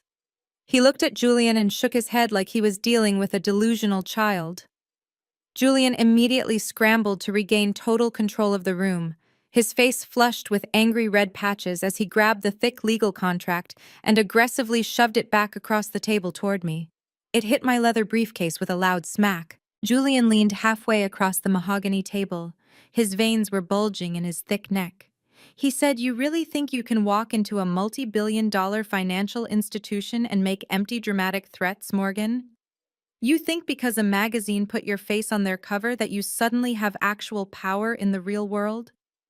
He pointed his manicured finger directly at my face and began a long, suffocating lecture that he had probably been practicing in the mirror for days. He told me I was acting like an emotional little girl throwing a temper tantrum because she did not want to share her toys. He said, "This is exactly why you need me on your board of directors, Morgan. You have absolutely no idea how real adults do business. In the real world, we do not make up imaginary federal emergencies just to get out of signing a legally binding document. In the real corporate world, power is determined by capital and absolute leverage. Vanguard Legacy Bank has hundreds of billions of dollars in capital. You have absolutely nothing but a frozen bank account and a massive fragile ego." He tapped the silver pen violently against the paper. He said, "I am offering you a golden parachute. I am offering to let you keep 50% of a company that is currently worth nothing without my protection. If you sign this paper, I will personally call off the lawyers. I will let you go back to your dark basement and you can keep playing with your little computers all day long. I will handle the complex financial structuring. I will handle the federal regulators. I will do the actual adult work while you take the credit." Sloane sighed heavily and looked at my mother with a deeply concerned expression. She said, "Patricia, I am genuinely worried about her mental state right now. She is completely disassociating from reality. Making up lies about federal emergencies is a very clear sign of a nervous breakdown. The stress of pretending to be a chief executive officer has clearly broken her fragile mind." My mother nodded slowly and looked at me with profound pity. She said, "Morgan, please stop this embarrassing charade right now. Mr. Sterling is a very important man, and you are wasting his incredibly valuable time. Julian is trying to save you from yourself. Just sign the paper and let your brother guide you. He knows exactly how these massive corporate institutions operate. You are just a programmer." I did not interrupt them. I sat perfectly still and let them empty every single ounce of their toxic arrogance into the quiet room. I wanted them to put all of their cards on the table. I wanted Julian to go on the official record loudly boasting about how he handles federal regulators and complex financial structuring. I wanted the chief executive officer to sit there and proudly endorse Julian's behavior. They were digging their own corporate graves with every single patronizing word that fell out of their mouths, and I was more than happy to hand them the shovels. Richard Sterling checked his heavy gold watch again and let out an exaggerated sigh of sheer boredom. He said, "Miss Evans, my patience has officially run out. You have exactly 60 seconds to pick up that pen and sign the equity transfer agreement. If you do not sign it, I am calling bank security to physically escort you out of my building. And then I am instructing my legal department to file a motion to completely liquidate your startup by the end of the day. There is no federal emergency. There is only your impending bankruptcy." I looked at the incredibly powerful men sitting across from me. They were entirely blinded by their own institutional hubris. They genuinely believed that their expensive suits and their towering glass skyscrapers made them completely invincible. They thought the rules did not apply to them because they were the ones who wrote the rules. I took a slow, calm breath. The 60-second countdown was ticking away in the silent room. I reached my hand into my open leather briefcase. My fingers brushed against the thick, rough paper of the manila folder I had printed earlier that morning. I slowly pulled the heavy folder out of the bag. I did not say a single word. I simply held it in my hands for a brief moment, letting the absolute weight of what it contained settle over me. I placed the thick folder squarely in the center of the polished mahogany table, directly next to Julian's predatory contract. It was a completely plain manila folder except for one very specific detail. Stamped perfectly in the upper right corner in raised blue and gold metallic ink was the official embossed seal of the United States Securities and Exchange Commission. The bright overhead fluorescent lights caught the metallic reflection of the federal seal. The bold, imposing eagle and the heavy scale of justice seemed to glow against the dull brown paper. The room instantly plunged into an absolute suffocating silence. It was fascinating to watch the human brain process sudden, terrifying information. Julian stopped his aggressive finger pointing. His mouth remained slightly open, but the words completely died in his throat. He stared blankly at the gold seal, trying to comprehend how a useless tech nerd had managed to acquire highly classified government stationery. Sloane leaned forward, her pale blue eyes squinting at the folder as if it were a literal bomb sitting on the table. But the most dramatic shift happened at the head of the table. Richard Sterling, the arrogant billionaire chief executive officer who had just threatened to throw me out of the building, suddenly went completely rigid. The bored, dismissive look on his face vanished in a microsecond. As a man who had spent his entire life navigating the treacherous waters of high finance, he recognized that specific federal seal immediately. He knew exactly what it meant when a document bearing that exact stamp appeared on his boardroom table. It never meant anything good. I leaned back in my leather chair and folded my hands neatly in my lap. The predatory contract Julian had tried to force down my throat suddenly looked like a meaningless piece of scrap paper next to the devastating weight of the federal government. I looked calmly at Mr. Sterling and told him that my 60 seconds were not up yet, and I highly recommended he open that folder before he called his security guards. Mr. Sterling stared at the embossed gold and blue seal. His experienced eyes darted from the manila folder to my completely relaxed face. He had dealt with bluffers and corporate extortionists his entire career, but he possessed the deeply ingrained survival instinct of a Wall Street veteran. He knew that faking a federal seal was a severe felony that carried mandatory federal prison time. No sane person would walk into a multi-billion-dollar investment bank and place a forged government document on an executive table just to win a petty family argument. Julian let out a forced, nervous chuckle that sounded like glass grinding together. He reached his hand out rapidly, trying to snatch the folder away from the center of the table. He told his boss not to entertain my pathetic theatrical stunt. He said she probably printed that shiny sticker off the internet. Mr. Sterling, please do not humor her. Ridiculous delusion.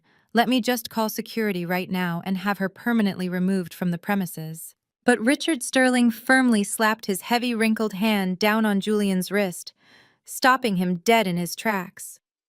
The chief executive officer did not say a single word. He slowly pulled the manila folder toward himself. The boardroom was so painfully quiet that the sound of the thick paper sliding across the polished mahogany wood echoed like a loud rasp. He flipped open the heavy cover. His eyes immediately locked onto the official letterhead. The document was explicitly addressed to the Director of Enforcement at the Securities and Exchange Commission in Washington, D.C. The subject line read, Vanguard Legacy Bank, Preliminary Artificial Intelligence Audit Findings.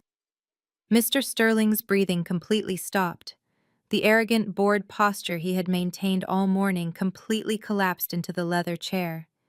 He pulled his reading glasses out of his breast pocket with a hand that was visibly shaking. I leaned forward, resting my arms comfortably on the table. I decided to formally introduce my company to the room.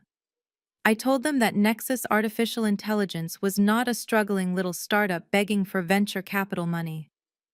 I explained that 3 months ago I had signed an exclusive, highly classified contract with the federal government. My software was explicitly designed to infiltrate massive financial institutions and blindly audit their internal compliance departments without ever triggering their expensive cybersecurity alarms. I looked directly at Julian and told him that his prestigious bank was selected as our very first primary target. I told him my algorithm had been quietly living inside his heavily guarded network for 90 straight days. My mother looked back and forth between Julian and the chief executive officer. She was deeply confused by the sudden terrifying shift in the room's energy.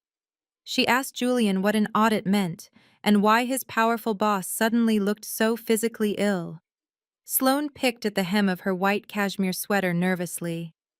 She told me to stop speaking in complicated tech riddles and just sign the legal paper so they could all go home and celebrate. They were so heavily insulated by their own ignorance and arrogance that they could not comprehend the massive explosive device sitting wide open on the table. I ignored my family and kept my eyes locked entirely on the chief executive officer. I told Mr. Sterling to read the executive summary out loud for the room. I told him that since my brother was so incredibly eager to handle the complex financial structuring and the federal regulators, he should probably hear exactly what those regulators had to say about his specific department. Mr. Sterling cleared his throat. His deep, commanding voice was reduced to a hollow, raspy whisper. He began to read the cold, hard numbers printed on the crisp white page. He read that the algorithm had identified over $347 million in highly toxic, unrecoverable commercial real estate debt. He read that this massive failing debt had been systematically misclassified as prime low-risk assets. He read that over 400 individual risk assessment documents had been manually altered after normal business hours to completely bypass the internal banking safety protocols. Julian's face lost absolutely all of its color. His tanned skin turned the shade of wet concrete. He looked like he was going to be physically sick right there on the expensive table. He tried to speak, but only a pathetic broken squeak escaped his dry throat. Mr. Sterling continued reading the devastating federal report. He read that the artificial intelligence software had successfully traced every single forged digital signature and altered timestamp back to one specific employee login terminal. The report listed the exact employee identification number. Mr. Sterling slowly looked up from the paper. His cold, dead eyes locked directly onto Julian. He said the employee identification number belongs to you, Julian. Every single altered document traces directly back to your secure terminal. Julian violently pushed his heavy leather chair back from the table. He stood up abruptly, his hands waving frantically in the air as if he could magically erase the words that had just been spoken. He stammered and stuttered desperately, trying to construct a believable lie. He said, "It is a massive mistake, Mr. Sterling. The algorithm is completely broken. My sister engineered this fake report to frame me because she is bitter about our childhood. She is just trying to steal my hard-earned money." He looked over at his wife, begging for her to defend him like she always did.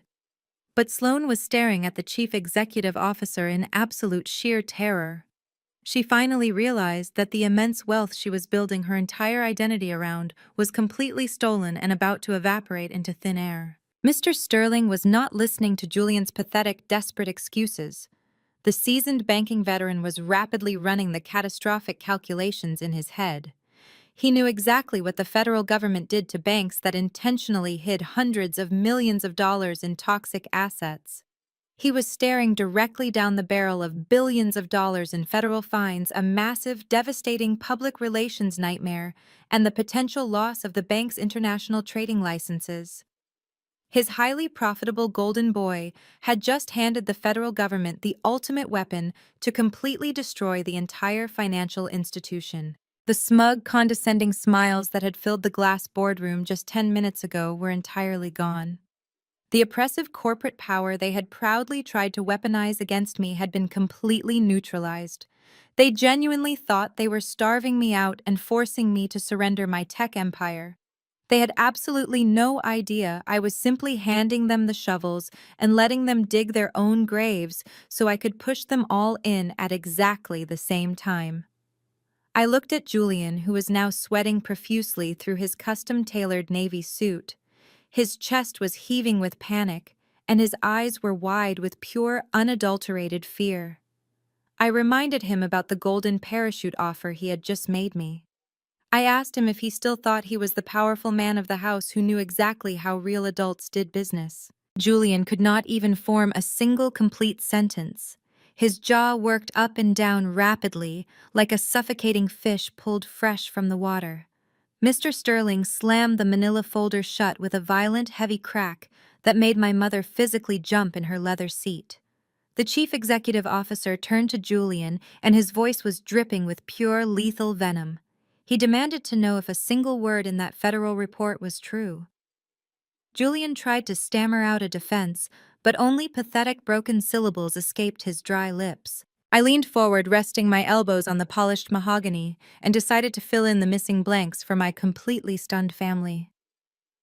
I looked directly at my father, whose imposing preacher posture had entirely melted into a puddle of absolute confusion. I told him that his golden child was not the brilliant financial prodigy he had spent 30 years bragging about to his loyal congregation. I told him that Julian's massive success was nothing more than a carefully constructed house of cards built on top of a massive criminal enterprise. I explained exactly how the compliance department at Vanguard Legacy Bank actually worked. Julian was hired to be the final, impenetrable line of defense, protecting the bank and the federal government from highly toxic bad investments. But instead of doing his actual job and reporting the failing commercial loans, he discovered a massive digital loophole in the legacy software the bank was using.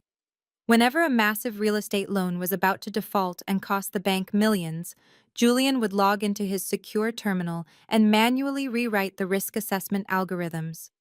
He was intentionally hiding hundreds of millions of dollars in highly toxic, unrecoverable debt so his specific division would appear perfectly profitable on the quarterly reports. Why did he do it?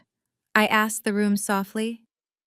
I looked over at Sloane, who was gripping the edge of the heavy table so hard her knuckles were completely white. I told her it was all for the multi-million-dollar annual performance bonuses. Julian was securing massive 8-figure payouts every single Christmas by artificially inflating the bank's profitability. He was taking home massive fraudulent checks, buying luxury imported sports cars, and putting down massive cash deposits on sweeping Hamptons estates, using money that did not actually exist. My voice grew cold and sharp, echoing loudly off the glass walls. I told them he was not a brilliant Wall Street executive navigating complex global markets. He was a common, arrogant federal criminal committing massive wire fraud, securities fraud, and aggravated identity theft. I revealed the darkest secret buried in the federal report. Julian was not just altering the documents under his own name. He was deliberately stealing the login credentials of junior analysts and young interns straight out of college. He used their digital identities to approve the fraudulent documents, so that if the federal regulators ever caught on some innocent 22-year-old kid with student loans, would take the fall and go to federal prison instead of him. My mother let out a loud, horrific gasp. Patricia shook her head violently from side to side, completely refusing to accept the terrifying reality that was crashing down around her carefully curated life. She pointed a shaking finger at me and yelled, "No, that is an absolute lie. Julian is a good Christian man. He was raised in the church.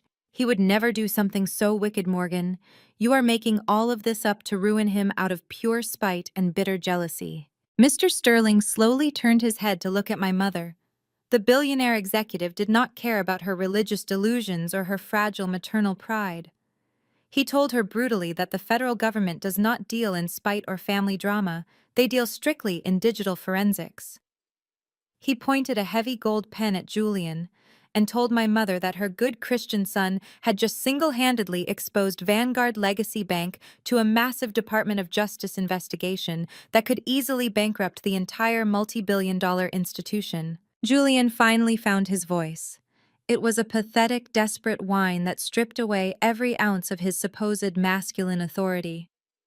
He looked at Mr. Sterling with wide, terrified eyes and begged him to listen. He said, "Richard, you know exactly how this aggressive industry works.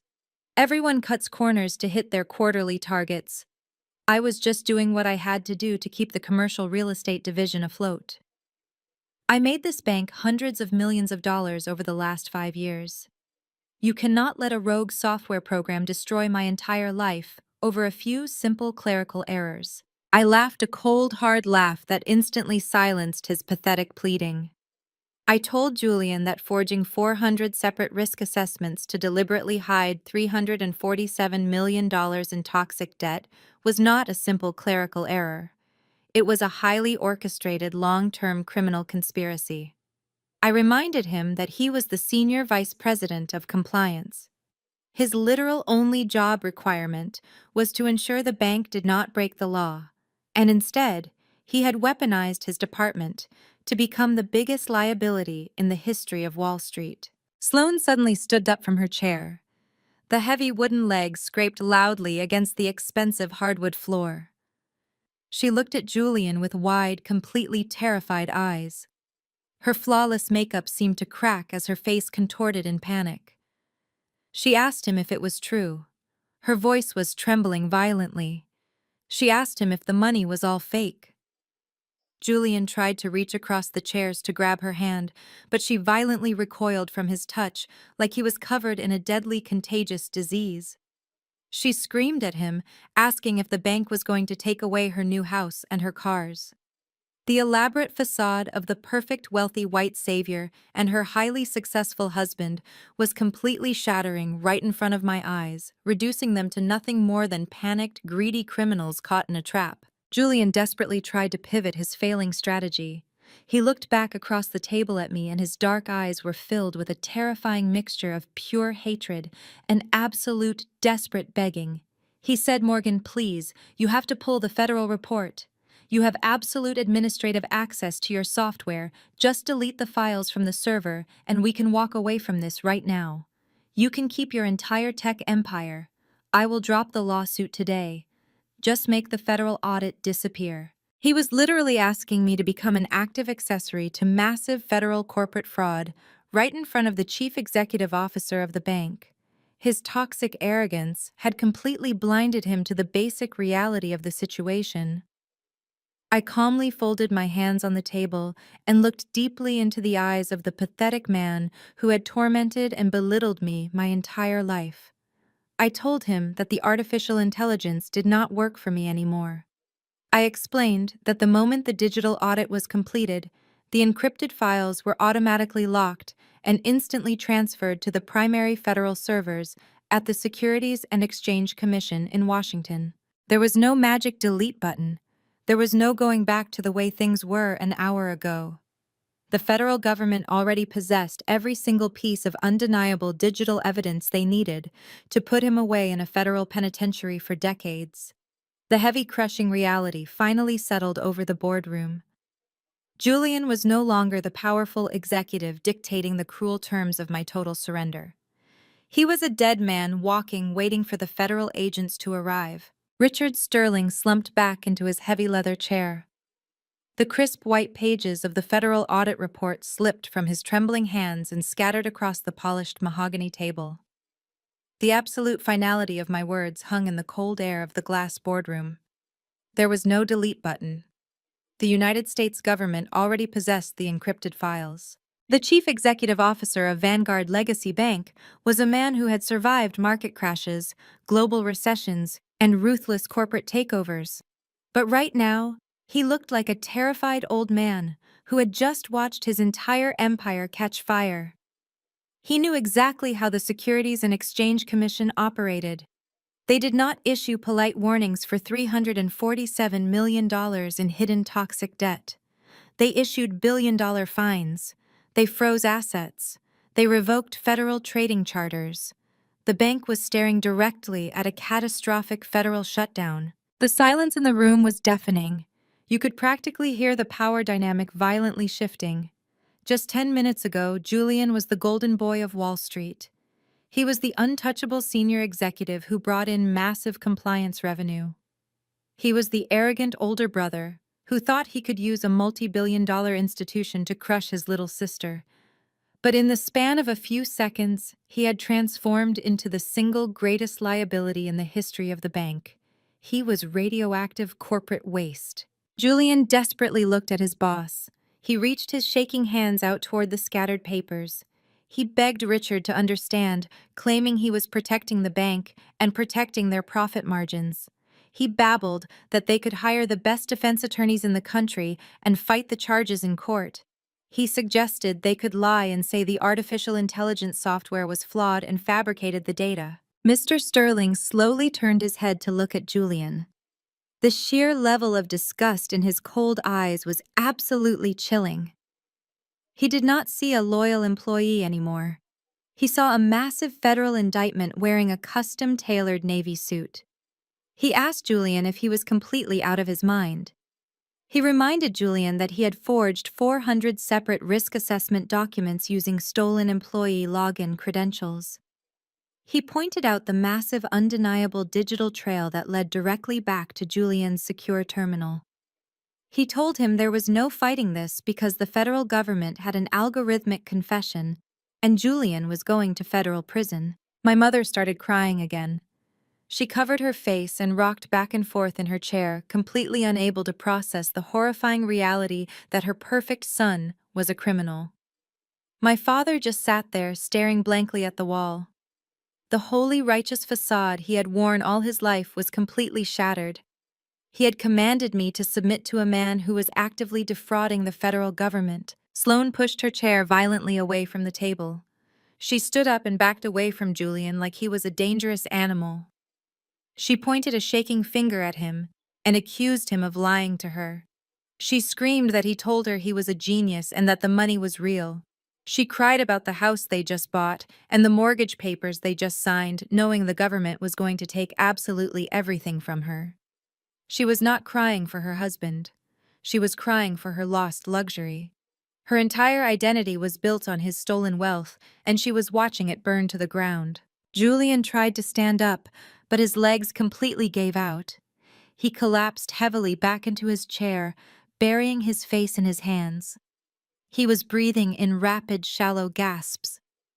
The arrogant bully who had mocked my little computer hobby, who had threatened to throw me out on the street, who had launched a vicious smear campaign to ruin my reputation, was completely gone. He was just a terrified, broken man waiting for the sirens. But the most fascinating shift in the room was not Julian. It was Richard Sterling. The billionaire executive slowly turned his attention away from his ruined employee and locked his eyes directly on me. The condescending sneer was completely gone. The bored, dismissive attitude had vanished entirely. He was looking at me with a profound new level of respect and absolute sheer terror. He realized that I had not walked into his boardroom as a helpless victim. I had walked in as the executioner.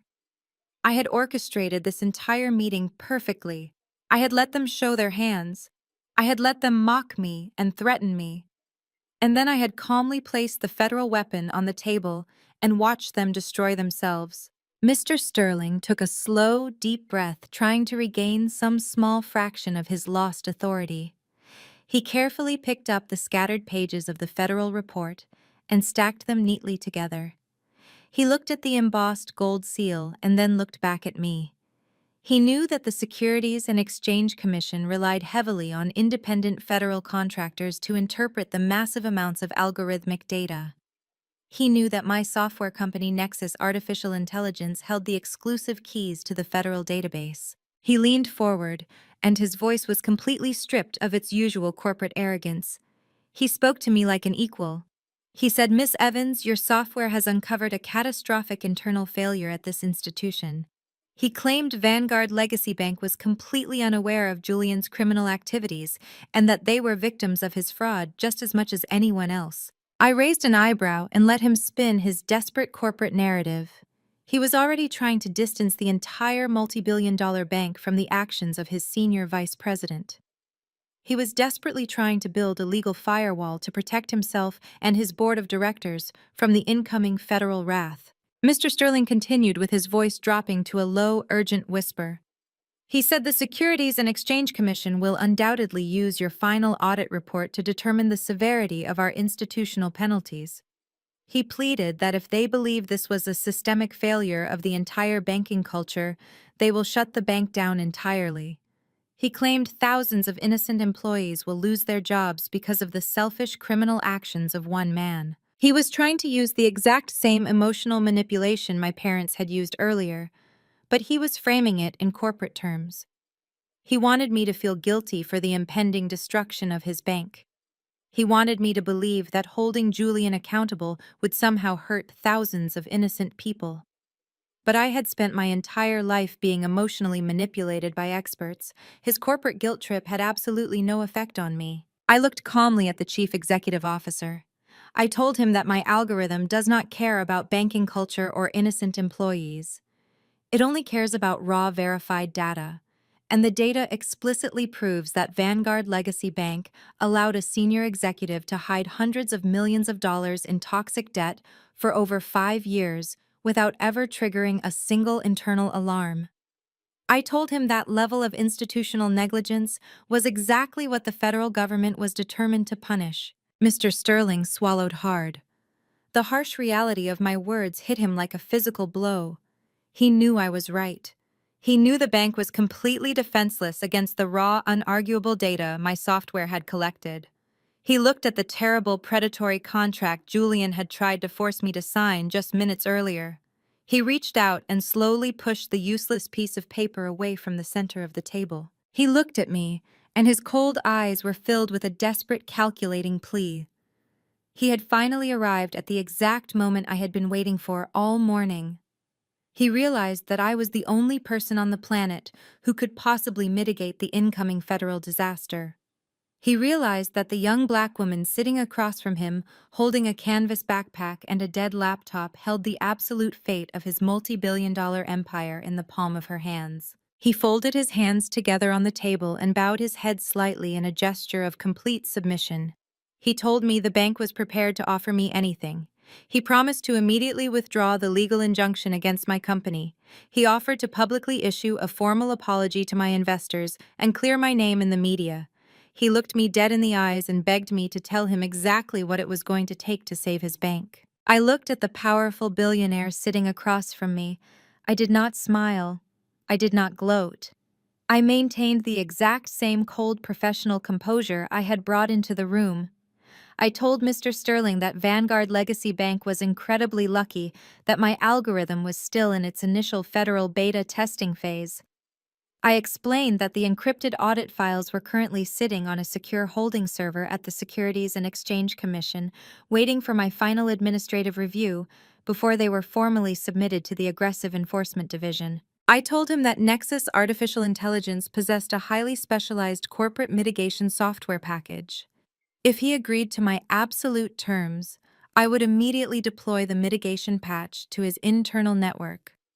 This advanced software would allow his legal department to officially self-report the massive fraud to the federal government before the armed agents actively kicked their doors down. I explained the harsh reality of corporate law to him. In the eyes of the ruthless federal regulators, a bank that discovers its own rogue employee and immediately cooperates is treated vastly differently than a bank that is caught actively hiding a $300 million criminal conspiracy.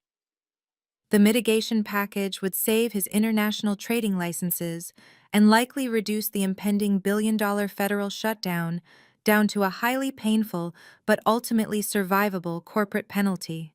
Mr. Sterling nodded eagerly, his silver hair catching the bright fluorescent light of the boardroom.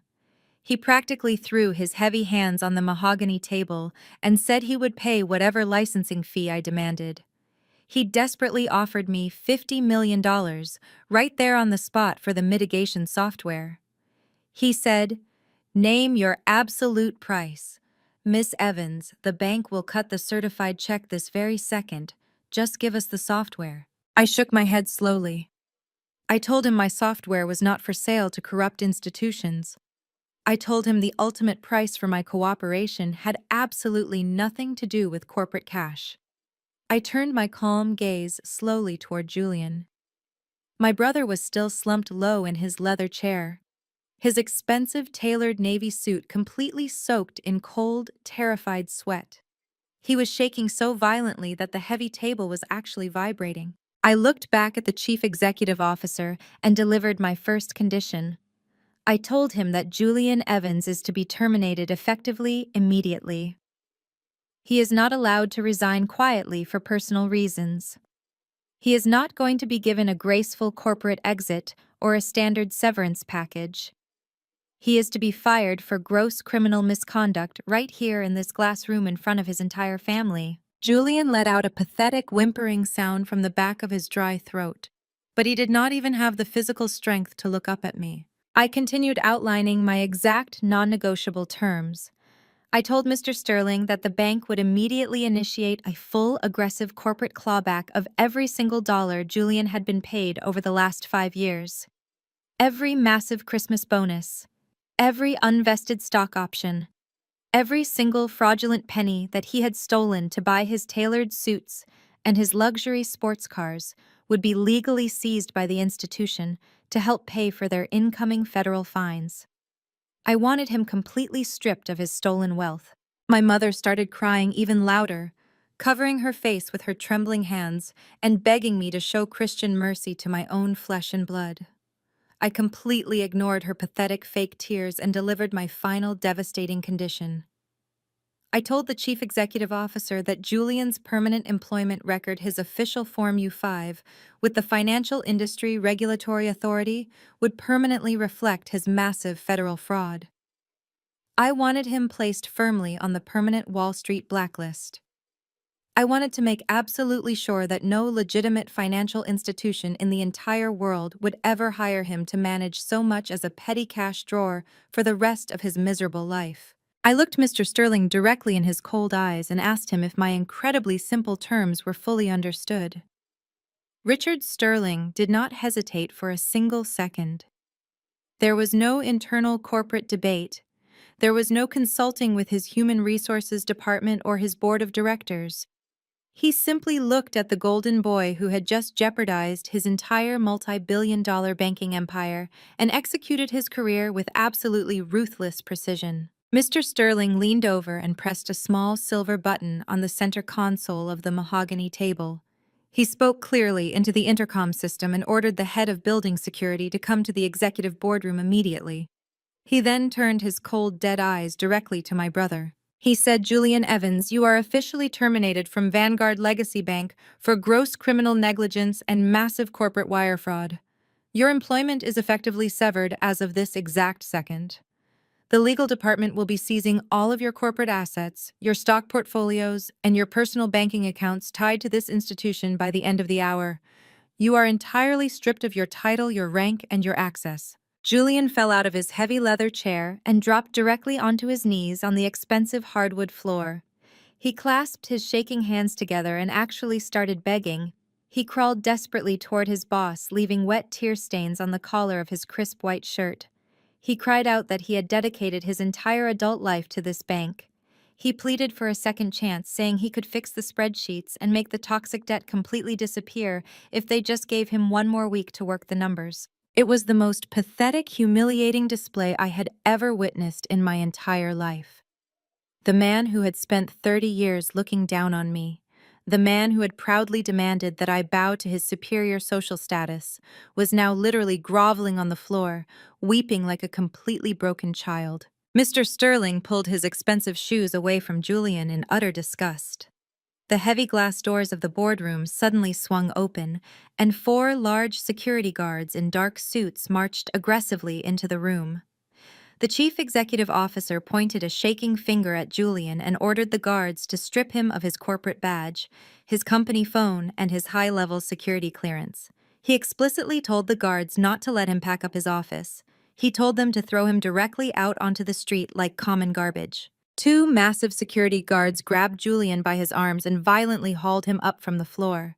They ripped the plastic security badge right off his lapel and dug roughly into his suit pockets to confiscate his encrypted company phone.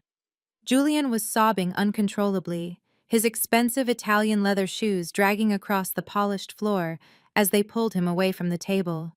That is exactly when Sloane completely lost her mind. She had been sitting entirely frozen in her chair, watching the absolute destruction of her perfect, wealthy life.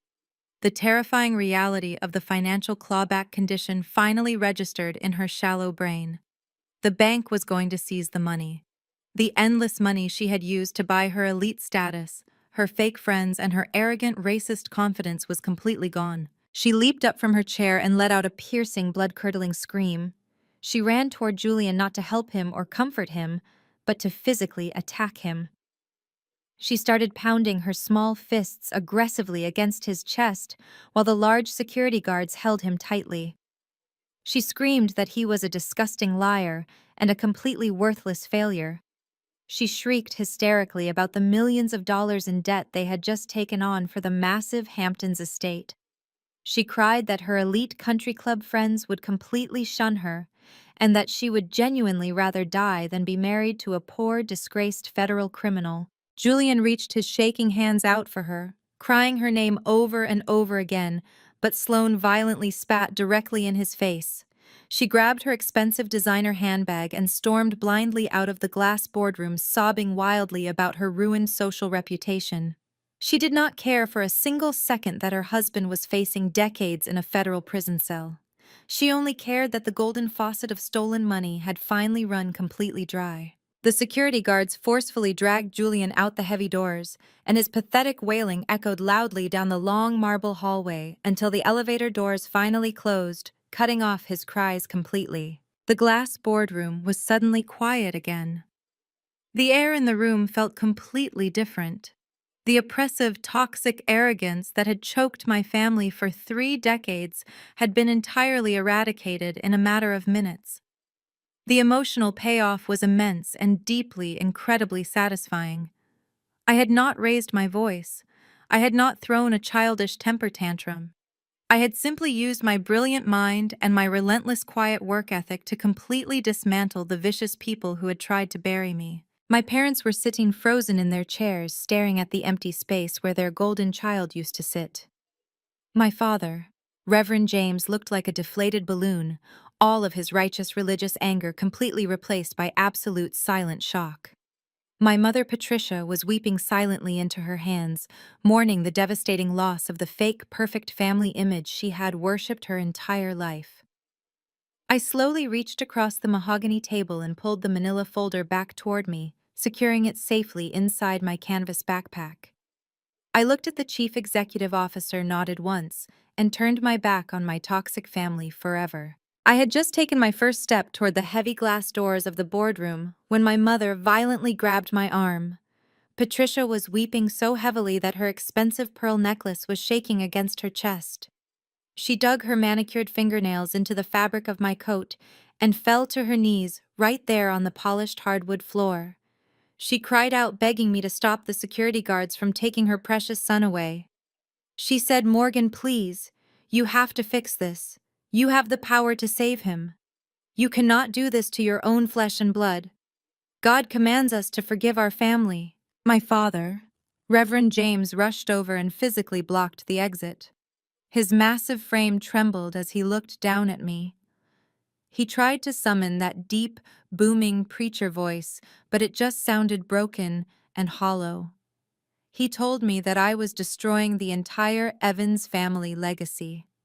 He said, "We are a Christian household, Morgan.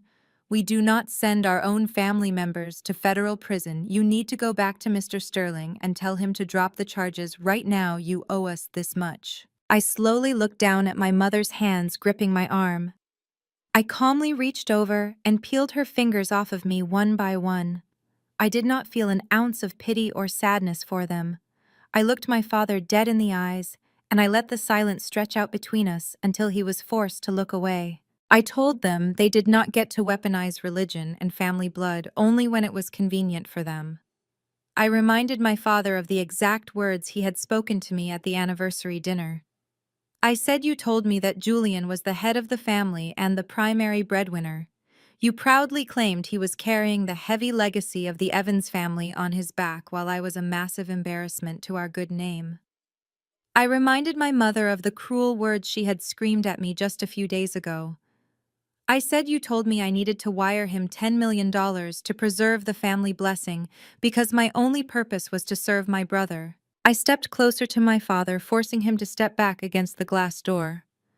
I said, "You told me that if I did not give Julian half of my tech empire, I would be completely cut off from the only people in the world who truly loved me." I told him that I was finally taking his excellent advice. I officially accepted his terms. I told them they had spent 30 years worshipping a golden child who was nothing more than an arrogant criminal.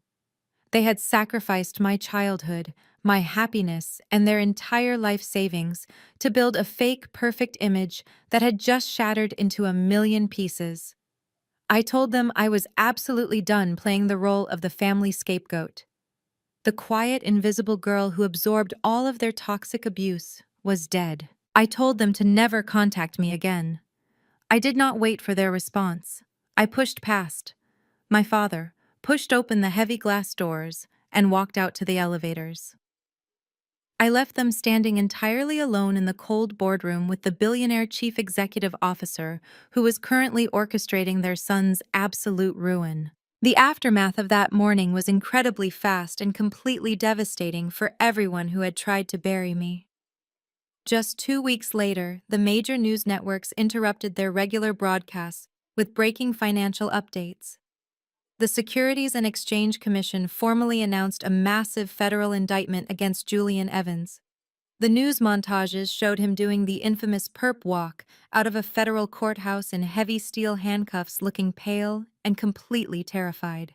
His arrogant, smug smile was permanently erased. Vanguard Legacy Bank fully complied with the federal government to save their international trading licenses. They executed a ruthless corporate clawback, completely wiping out Julian's bank accounts, seizing his luxury vehicles, and legally voiding all of his unvested stock options. He was placed on the permanent Wall Street blacklist, completely destroying any chance of him ever working in finance again. The moment the bank seized their assets, Sloane proved exactly who she truly was. She did not stand by her man in his darkest hour. She immediately filed for divorce, citing irreconcilable differences and extreme emotional distress. She packed her designer bags and moved back in with her wealthy parents, completely abandoning Julian before his very first criminal hearing. She made it abundantly clear to the media that she simply refused to be married to a poor, disgraced criminal. The public scandal was far too massive for my parents to hide. Their beloved church community, the same community they had sacrificed my well-being to impress, completely turned their backs on them. The congregation did not want to be associated with a massive federal fraud case. Desperate to pay for Julian's incredibly expensive federal defense attorneys, my parents were forced to quietly sell the historic Brooklyn brownstone. The very same house they had threatened to throw me out of was auctioned off to the highest bidder. My parents had to move into a tiny rented apartment in the suburbs, completely stripped of the high society status they had cherished more than their own daughter. While their entire world collapsed into dust, my world finally opened up to the bright, warm sun. I packed up my life in New York and completely relocated the headquarters of Nexus Artificial Intelligence to the sunny hills of Silicon Valley.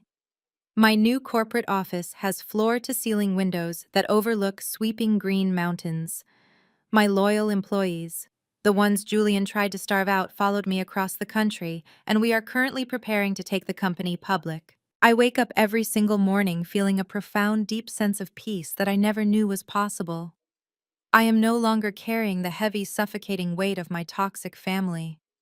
I do not look over my shoulder waiting for the next insult or the next manipulation. I am completely free. The greatest lesson I learned from this entire nightmare is that you do not owe your abuser's loyalty simply because you share the same DNA. Sometimes, the most courageous thing you can do for your own soul is to walk away from the table when love is no longer being served. You have to be willing to protect your peace with absolute ferocity, even if it means disappointing the people who brought you into this world. If you are watching this and you are currently the scapegoat in your own family, please know that your value is not determined by their inability to see your worth. Keep working hard in the dark. Keep building your empire out of the broken pieces they throw away. Your time will come, and when it does, do not let them take a single ounce of your light. Have you ever had to walk away from toxic family members to protect your own peace? I would love to hear your personal stories and your victories in the comment section below. If my journey resonated with you today, please hit the like button and subscribe to the channel for more stories about resilience and overcoming family abuse. Share this video with someone who might need a reminder that they are strong enough to break the cycle. Thank you so much for watching, and remember that your greatest success will always be your absolute best revenge.